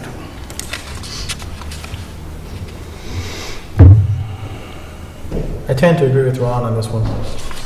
The 12%, the maximum we can raise it to is 18. Diane's got, correct, Diane? The maximum we can raise this is to 18 for the penalty? Every district had a different rate. But the Cumberland max Hill is was the state allows at is 18. Cumberland Fire was, I think, 14. Valley Falls was I think we're down at 12. about maybe 18. No, I think you were pretty high. And North was at 14, I believe. Is 18 the highest we're allowed to charge by state I law? believe it is. I can tell you that at 12%, people really complained About about it being too high? about the charge, about the high interest. I think raising it, I think it's enough of an incentive now for them to pay. They're charged interest on the full unpaid balance of their bill, and that's stated when they get their bill. It says if their first quarter becomes delinquent, the bill is due in full, and interest is charged on the entire unpaid balance, not just the quarter. However, if somebody comes in and says, I can only pay what's, this quarter, and that will catch me up so I'm current, we absolutely will let them do that. But it's up to you. Well, It wouldn't go into effect until next year, anyway. Right. I just find that the 12% is too low because we're financing them because their credit cards interest is 22, 23, 24%. In the meantime, we're running around mid-year scratching for money because we have so much money in the books. If you look at your financial reports, there's still a lot of money in the books that's sitting out there. So I make a motion to change line 4 to 18% per annum.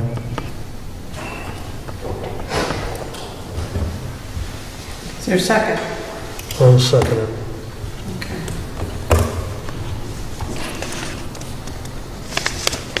Like Diane said, people come in and they make a payment. She works with them. Her and her staff work with them. So it's just those, and they get notices after notices after notices. It's not something that, it's a surprise. Okay, so do we take a roll call for? Discussion No, you first. can, any discussion? You had questions for finance. You said you feel the percentage where it's at now is enough of an initiative to move them along. I think people pay if they can. Or if they want to, and don't if they cannot, and sometimes they just let it go, and some people don't care about the interest. But the people that come in that are struggling, if they're coming in now and they're late with their first quarter, they're going to have $10 or $15 in penalties on top of that, and they will be upset. Thank you. I think they'll be upset no matter what interest you charge them. They have a due diligence to come in and pay their bill when it's due. It's just no different than your electric bill or any bill that you don't pay on time. If I don't pay my town taxes on time, I get charged interest. And the interest that comes off for us. It's some people that I have seen. I've had a lady complaining about taxes and taxes and taxes, and one day comes in, and this was way before Diane's time, say to me, "Here, Mr. Champagne, I'll give you some of my money because I'm going to Foxwoods." Then another time she come in, she give us a small amount of money, complain about the tax rate and everything else, and I'm going to Florida for the winter. So sometimes people just need an incentive to be paying in a timely fashion. The town charge is 14. If we go to 18, Can we move to a vote? Is there People any will be further upset. discussion? Madam Chair, Commissioner Hall? I have to agree with Diane. You're going from one extreme to another. I think a happy medium should be, I mean, if the consensus of the body is to go up a little bit, why don't we look at like 14 or 15? I mean, going to 18% to me is just it's a little steep in one shot. Why don't we just round it off to what the town charges? I concur. I have no problems with that. You what? I have no problems with that. I withdraw my motion and make a new motion to 14%. I'll second it. Motion to change to 14%. Do you want the language to mirror the town's rate so that we have a standard? That's a good I idea. don't think we need to. That's what it says, the 14%. So what he's saying is that if the town changes theirs, then ours will change with theirs automatically. Not necessarily. No? We're a separate entity. I understand. Yeah. No, but did you want that? No, I just think like Diane said, that Why don't we leave it at 12 when we become a town department and get to 14? Jim. There's one on Jim. All right, let's go to a vote. All in favor of changing the interest? All in favor of changing the interest number to 14% on line 27? What line? Say aye. Aye. Opposed? No. No. So there's Passes. also line Passes 4, 5-2. Madam Chair. Also line 4 on the top of the page. That is correct. All those in favor of changing, we need a new motion. I make a motion to change line 4 at the rate of 14% per annum.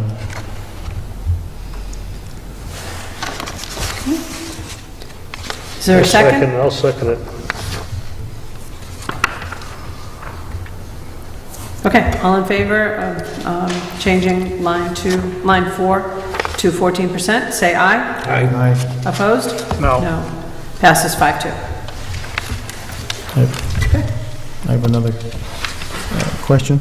Commissioner Santoro, The next section about the quarterly payments, which section are you referring to?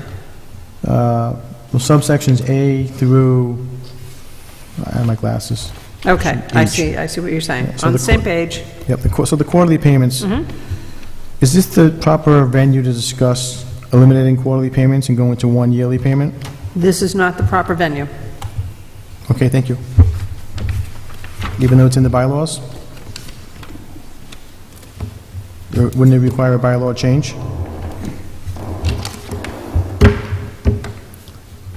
I think that that's a larger conversation. Madam, Commissioner, that wording is what is on the budget, on the tax note. That's where it gets voted on, correct? that was the At one. the annual budget, it specifies right on the tax. You would have to change it in the bylaws, I will say that.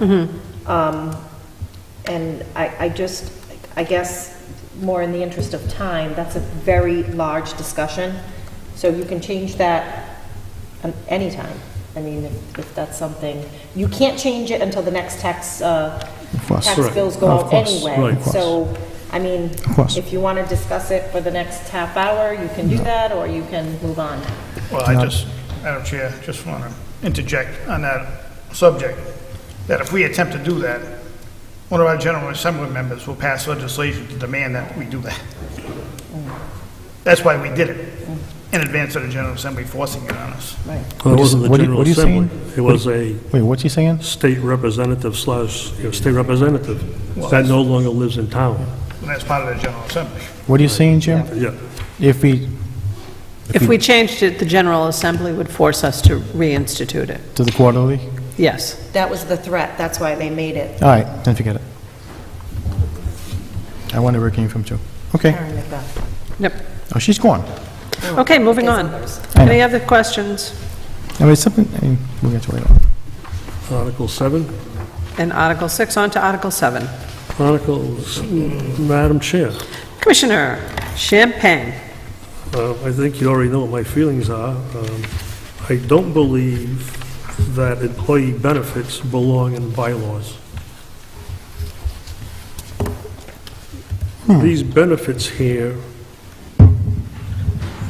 hold us to these benefits. We may hire someone that's asking for less in negotiating with them for a position, a part-time position, may want less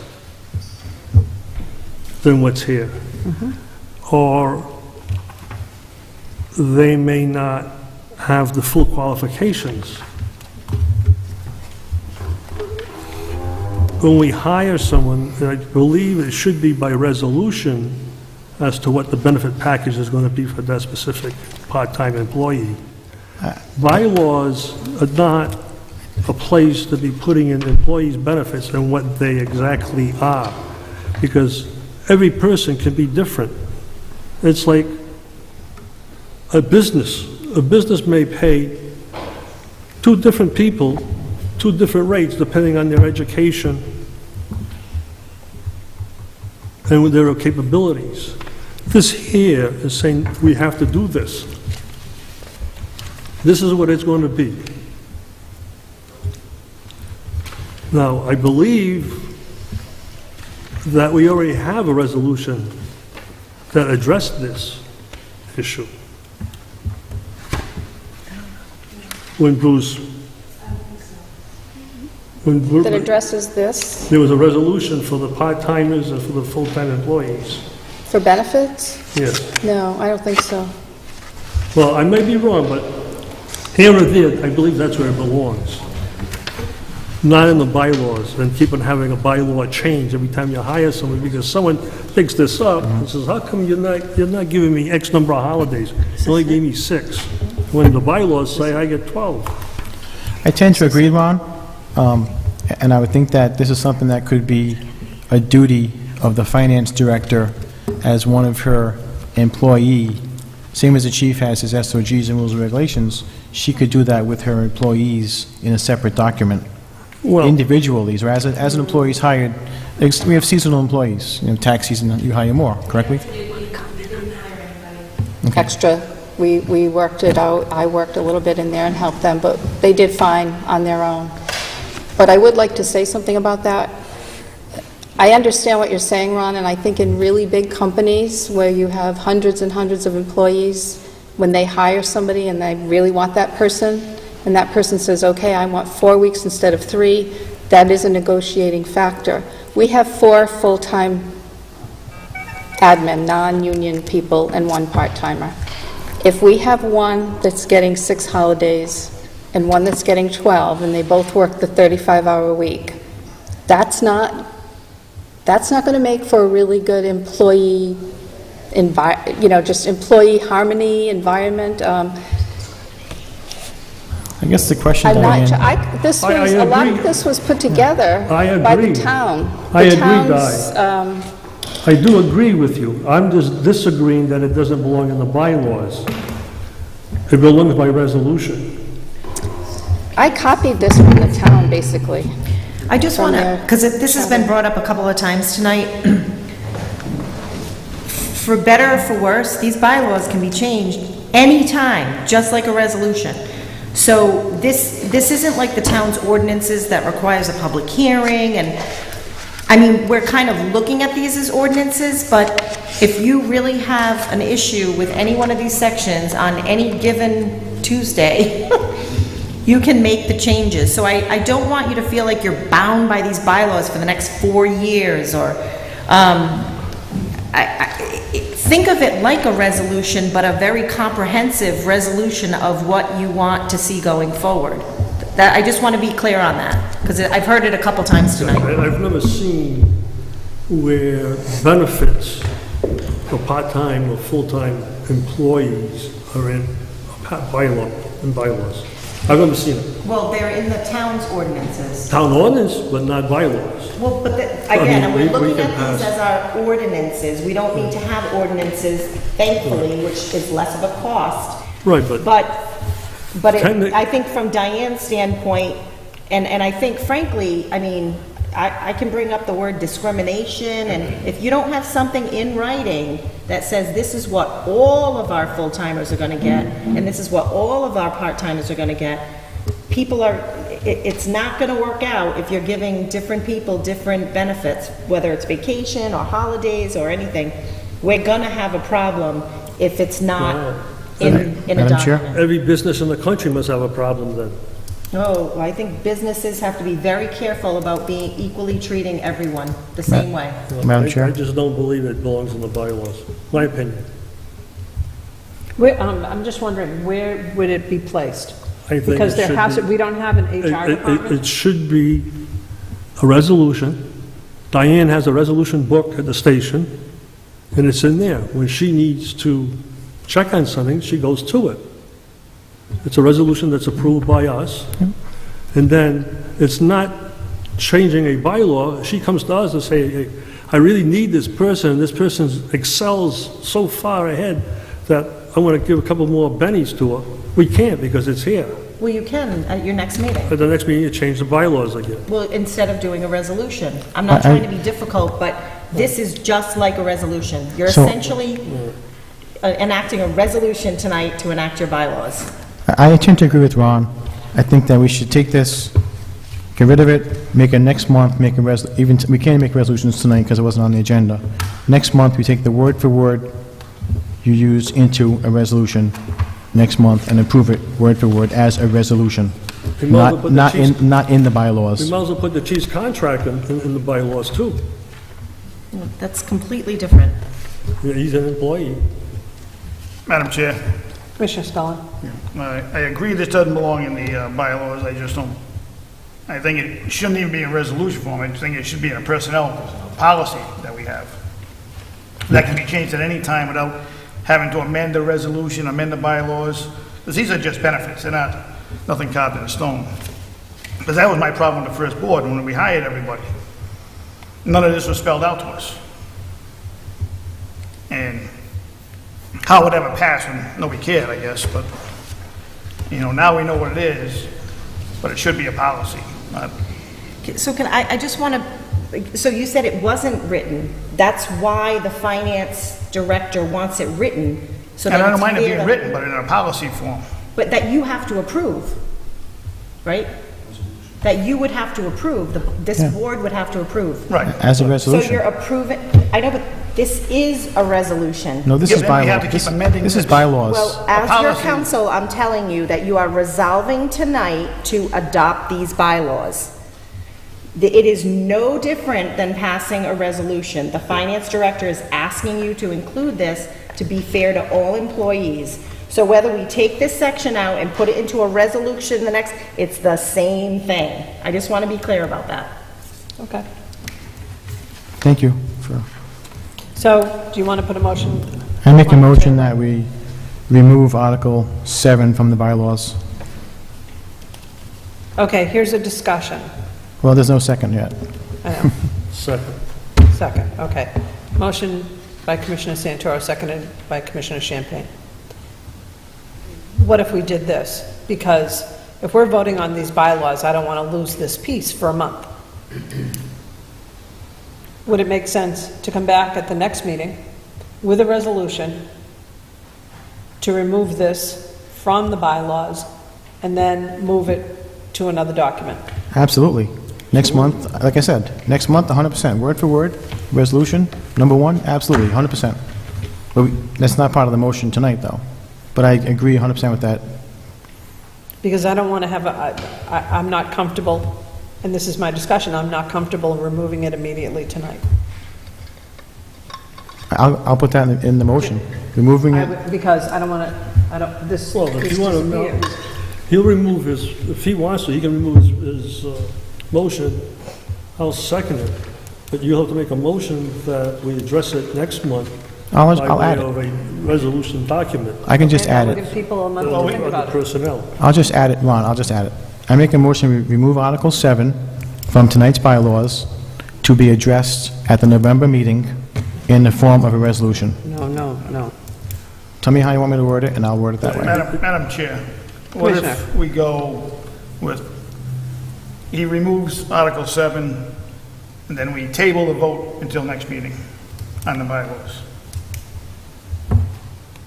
I don't want to remove Article 7 immediately. I don't want to go a month without this present But at the somewhere. next month's meeting, we have your resolution prepared. So, Ms. Morris, can someone from the... I I'm sorry, can, Director. well, let me just, so the resolution next month would be to amend the bylaws No. to take, well, let me just explain, because this is what's going to happen. The resolution will be to amend the bylaws to take out Section 7 and to add in a resolution, the same section. That's what the resolution is going to be. Yes. Because this is I want to be very clear. What you're doing tonight is a resolution that can be changed next month if you'd like. So you're essentially taking it out of one document that is just as binding as the next month's document. There's absolutely no difference. So when Diane wants to look up something in the bylaws, it's right here, rather than going through, ooh, which resolution was that? It's the same thing, it has the same effect. There's absolutely no difference between these bylaws, except that it's a bunch of stuff collected in one place. So I then just why- want to be so then- very clear that so that then- it's exactly the same thing, whether it's in the bylaws or in a resolution. So, Same. By that logic, Ms. Solicitor, then we should have said, add every single resolution right into the bylaws. It's the same logic. No, It's a no. different document. You're not addressing a truck repair in the bylaws. Well- You're addressing a truck repair that happens once in that resolution. You're addressing a document that collects a bunch of your decisions in the bylaws. And you know, I'm just telling you, that's the legal nature of what you're doing tonight. So having a resolution is absolutely no different than these bylaws. So a resolution that we passed tonight to repair a truck becomes part of the bylaws. No, It's, Well, that's what you no. just I said. said No, the I same- didn't. That's not what I said at all. Oh, you're You're- saying, you're this is a resolution, It is. and the resolution for this will become a resolution. But no, it's a different, the oh, I give up. I'm just telling you that this is the same exact thing as a resolution. So it's like, it's apples and apples. You're gonna take it out of this thing that you're going to adopt tonight, and you're going to put it in a separate document that you're gonna adopt on a different night. I just want to be very clear that... It's the same, you're saying the same thing. Until next month? Yes, yes, yes. Madam Chair, if I could, I don't know if there's a motion. Okay. I can't make another motion until somebody... Under discussion, would it be feasible, or would it be legal feasible, however you want to word it, to adopt the articles that we've gone through this evening and approved, and table Article 7 until next month's meeting where we can get a clearer picture on this? In other words, we're going to adopt everything that we've gone through this evening on every other article in the paper, and just table Article 7 until we decide what we want to do at the next meeting. Yes. I believe we can, and I'm agreeing with the chairwoman in Excuse that... me. Yeah, we can. And by making us wait 2 months to enact... 1 month. 1 month. You mentioned that you wanted it not to wait 1 month earlier. No, I didn't. I'm sorry, I apologize. I No. misheard. Okay. You're okay with waiting 1 month to address this? Yeah, to address Article 7, yes. 7? Absolutely. Okay. I think I misunderstood too. You didn't want this language to go in limbo until we made a It's decision. staying in here. It's We're not staying taking it in out. It's Staying gonna in say there, we just haven't we're not adopted going to it. Take it adopt, excuse me if I So may, it's not- we're going to adopt everything that we've gone over tonight. Right. We're going to table Article 7 until next month, until we can get a clearer picture on where we want to go with this article, whether it's going to be a resolution, whether it's going to be under, I mean, I was looking through this quickly, under the finance director's position, she has the authority to hire personnel as needed. Maybe we can put it under that article. I don't know, it's just a suggestion, but that's my motion. So, if I can ask the solicitor, could we have a duplicate resolution as a backup, just in case we remove Article 7 next month? Sure. Okay. Is that okay, Madam Chairwoman? I apologize. Would that be okay? Sure. I think that would cover both sides. Everyone, we all agree with that? We have a backup resolution, just in case. So next month we come back, we table. We come back next month, we decide Article 7 should go from bylaws to a resolution. Or if we say Article 7 should stay in the bylaws, then we just vote no on the resolution. Either way, in November, Article 7 will be addressed Correct. in one of its forms. So I should withdraw my motion and make a new motion to table Article 7? It's already been, we've already done that. I do not. Table, We're just not doing anything with Article 7 Just tonight. table. Right. I have to withdraw my motion though, right? Withdraw your motion. My motion is withdrawn. Okay. Do we have to, don't we say table? We already did. We did? Yes. Yes. As the solicitor said, these bylaws are set up very, very similarly to the Town of Cumberland's ordinances. When I was helping type up some of these with the solicitor, I was following the town's ordinances, and in their ordinances, they have all of these admin benefits and paid time off and maternity leave, and it's all there, bereavement days. I followed that exactly. I understand Ron's point about negotiating. My position on this is we are a municipality. Out of the 4.5 admin employees we have, I don't think that that can be a negotiating factor. I don't think that somebody we might want to hire can say to us, I don't like your 3 weeks vacation, I want 4. I think we say, no, these are taxpayer dollars, this is what we offer. You know, maybe the salary can be a little bit of a negotiating tool, but that's my position on that. I don't think that these are bargaining items. I think they're, just as the town, they're set in stone. This is what everybody gets. These are the holidays, these are the days the town hall is closed. Everybody gets, it's equal. Right. No, I don't, yeah, I don't think any of us would disagree with that, Diane, at all. It's just a matter of which document it belongs in. That's all. I That's just all. wanted to point Okay, that no, out. yeah, what you've written is perfect. It just doesn't belong in this document. So, is there a motion on the table to accept the bylaws up until Article 7? I'll make a motion. Okay, Commissioner Archibald makes a motion, and Commissioner Champagne seconds. All in favor of accepting the bylaws up until Article 7, say aye. Aye. Opposed? Passes 7-0. Before we dash off, can we please clear up the 3 resolutions? And the report to the chief and... We can get the financial report and the chief's report next month, but I would like to, or you can review the finances and the chief's report and accept them next week. Okay, Article 29, I'm sorry, Resolution Number 29, authorizing the finance director to pay Waterway in an amount not to exceed $4,781.25 for hose and pumping testing. Motion. Motion to accept. Second. By Commissioner Champagne, seconded by Commissioner Scullin. Discussion. Discussion. Chief, can we have them stop testing ladder 5? Or truck 5? Take it out of, I had them, we had the ladder tested this year, and we had the pump and the hose tested. The reason for testing the hose is that's going to be our spare load of hose. So I needed to test that, and testing the pump would just help in the selling factor. okay, but since nobody bid on it, so can we just stop it? Yeah. Thank you, chief. Okay, all in favor of the resolution, say aye. Aye. Opposed? Resolution passes 7-0. Resolution number 30, authorizing the finance director to pay Ralco Equipment Company an amount not to exceed $10,459.79.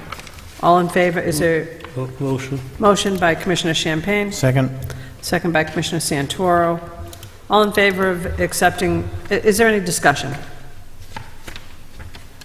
All in favor of accepting this resolution, say aye. Aye. Opposed? Nay, nobody. 7-0. Passes 7-0. It's very accommodating of all of you, by the way. Thank you. Article 31, Resolution 31, authorizing the fire chief to manage and expend funds as noted in the Gillette contracting proposal and the finance director to pay an amount of $4,650. Motion. Motion to accept resolution number 31 by Commissioner Champagne. Is there a second? Second. Second by Commissioner Archibald. Discussion. Discussion. Yep. Sorry. Go ahead. Just a question, the schoolhouse, is that our property, belongs to the fire district? It does.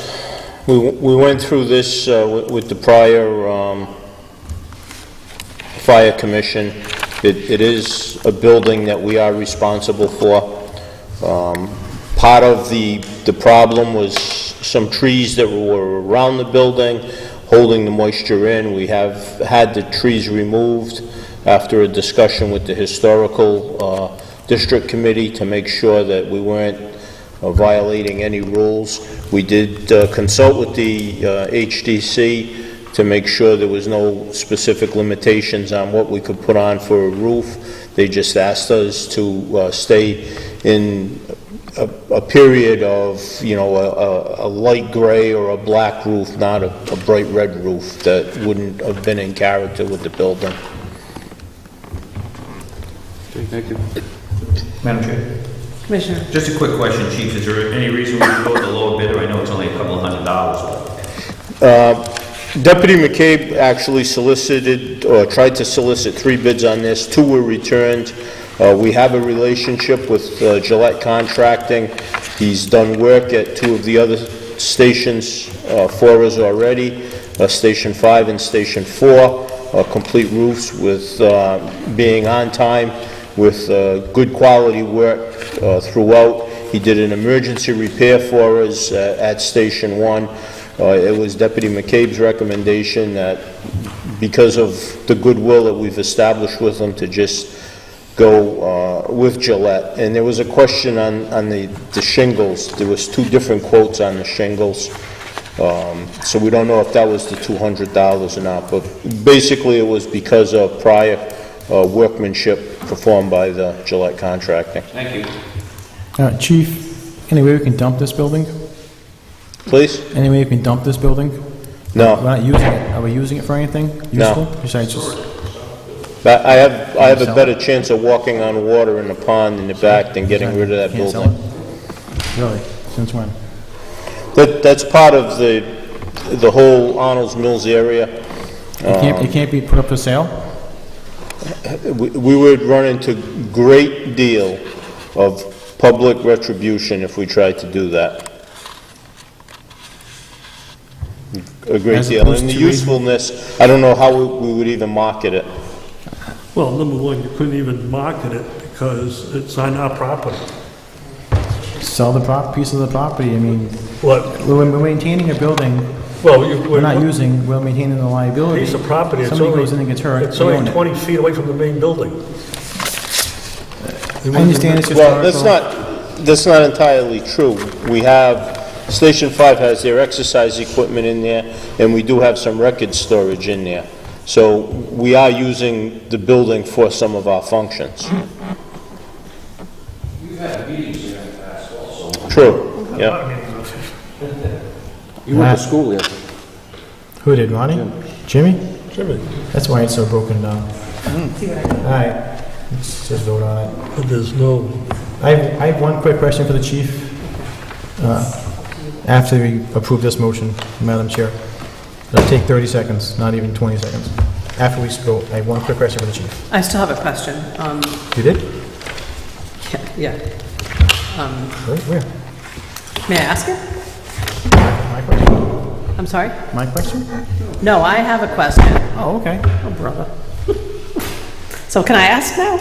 Obviously you saw my question, I apologize.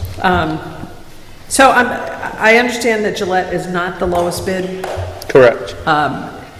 Is this something we can wait until next month to approve, or is this something we have to approve today? The other issue was Gillette had 2 days open in November that he could get the roof done. Otherwise, we'll be waiting till spring. And Okay. the other issue with waiting till spring right now, if you've seen the devastating storms in Texas and Florida, the cost of roofing, construction materials, dimensional lumber, plywood is going out of sight because everything is being shipped to rebuild the areas that were devastated by the 2 hurricanes. So contractors are not holding their price for more than 2 weeks. So it's completely up to you. If you want to wait to spring, I'm not sure, and I'm not trying to use it as a scare tactic. We have that quote now to be done in the month of November and be completed before winter. Madam Chair, I just feel that the chief is making a recommendation, and he's been satisfied with the past work of this company, Yeah, correct? It's not that, that's not the point. That's- That's not the... No, but- I don't have a problem with that at all. All right. It's just, are we following the state law, Well, the state law does make an exemption to where if you've had work with the person before and it's within a reasonable amount, it can. I really would, so what I'm going to suggest, because I did have a conversation with the finance director about this, but I did not realize there was a lower bid. I want to look at the state law of awarding municipal contracts, as we just discussed, to make sure that you can award this to a higher bidder.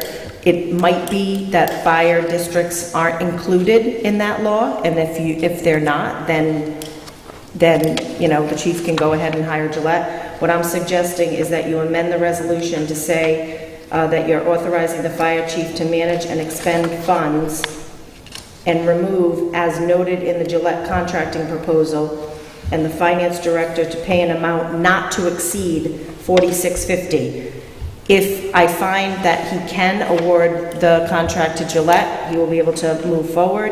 And if I find that he has to take the next lowest bidder or the lowest bidder, he can move forward by using that quote. But I mean, I don't feel comfortable advising you that this is acceptable tonight. Well, I mean, I agree, Ron. We've used other. It doesn't matter what you've used before, it's what the state law allows. Right, and I agree with you, but I can, time and time again, the town council doesn't always go with the lowest bidder. On professional services, there's certain exemptions. There are exemptions. This is not professional services. So to protect the board, I'm asking that you approve this resolution in an amount not to exceed $46.50. If the state law does not require you to give it to the lowest bidder, then he can hire Gillette. If the state law requires you to give it to the lowest bidder, then he has to go with someone else, and you have to go with someone else. Chief, one other question, Chief. With Ferrara versus Gillette, do you think you can renegotiate the price down? I don't think I'm allowed to do that after soliciting bids. Town of Cumberland does it all the time. They said they... That's professional services. It's like going up to bid and then calling the guy and saying, this guy came in at 1,000. I think you can do it. Well, what I'm asking you to do What do you is say give we me donate the $250? opportunity to do the legal research that will protect you. Right, That's what I I'm understand. asking You don't have to tell me you're protecting donation. me. I mean, Well, I don't need to be, protecting I the don't board. need to be told that, right? I'm sorry But, Well, because you say it every time, I understand that. But one question I want to ask or request from you is a copy of the purchasing laws for every member of this board at next month's meeting. Okay. Because to sit here and have to put off something till next month, if we all have them, we can look at it and see it.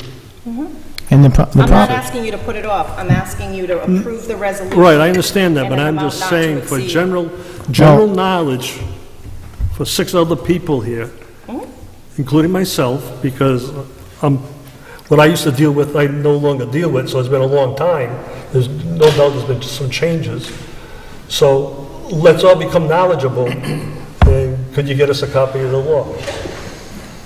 Madam Solicitor, you're asking us to change the wording to pay Gillette contracting in an amount not to exceed $46.50? No, I'm asking you to take out both Gillette contracting and add in an amount not to exceed. $46.50. Yeah.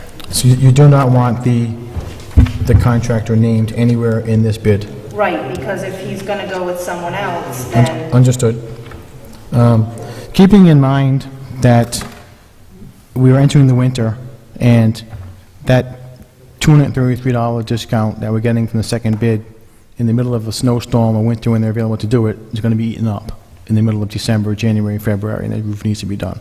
But This if is So- going to happen. it's state law, yeah. This can be done November. 2 days are already set aside by the chief to get this done. Okay. I mean, so I'm trying to understand Do you is, know we have to follow state law? I do understand we have to follow Okay, state law. so Thank you if for it's clarifying. Are you saying 50 that- cents lower, Are we going to just, how are we going to know it's not approved between now and, It is approved. You're approving him to spend the money tomorrow. and if he changes to the other company, how are we going to know? You're not going to know. He's going to take either Gillette, because he's allowed to spend up to $46.50, or he's going to take the lowest bidder, because I will advise him that he can't hire Gillette. But we It's going to have- be one or the other.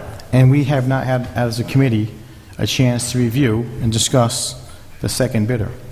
We know that, We're just, It's all we're lowest doing is approving the money. Madam Chair, Oh, if I may, for time constraints, we can talk this thing till midnight. I'd like to make a motion on Resolution 31, authorizing the fire chief to manage and expend funds up to $4,650 for a new roof on schoolhouse building at Station 5. In lieu of the solicitor getting state law on bids, and if there is no issues with the rules, then the chief may expend those funds To who he wants. to the bidder. I'll second that. Is there a discussion? I think that There'll be a the second. logical I amount of do have a time is question. What's your irrational. question? Chief, I don't see any start date on any, unless I've missed it, on either bid. Because I think that's an important issue. When's the start date?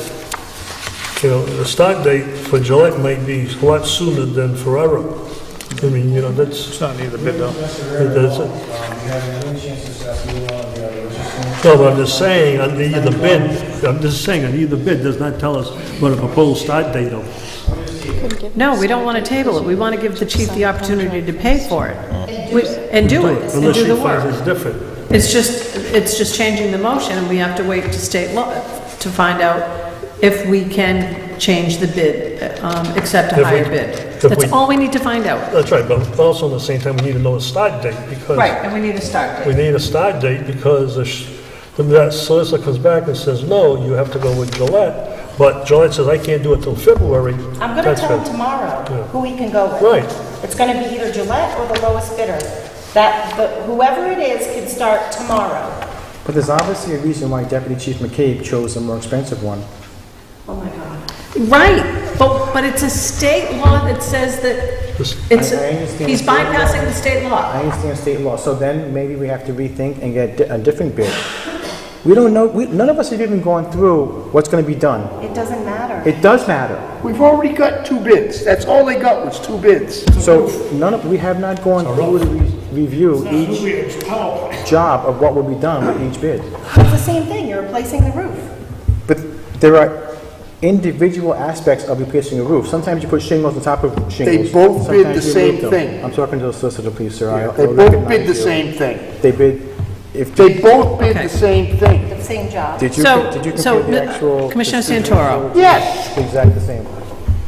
they both bid the same thing. That's what they're trying to tell you. If you could stop yelling, I'm sitting next to you, Yeah, sir. okay. I can- Okay, gentlemen, stop, Thank you.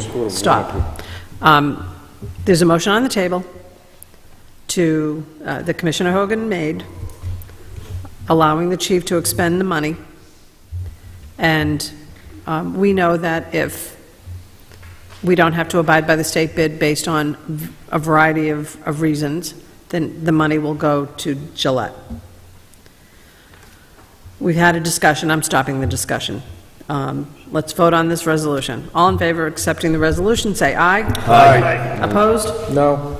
Passes 6-1.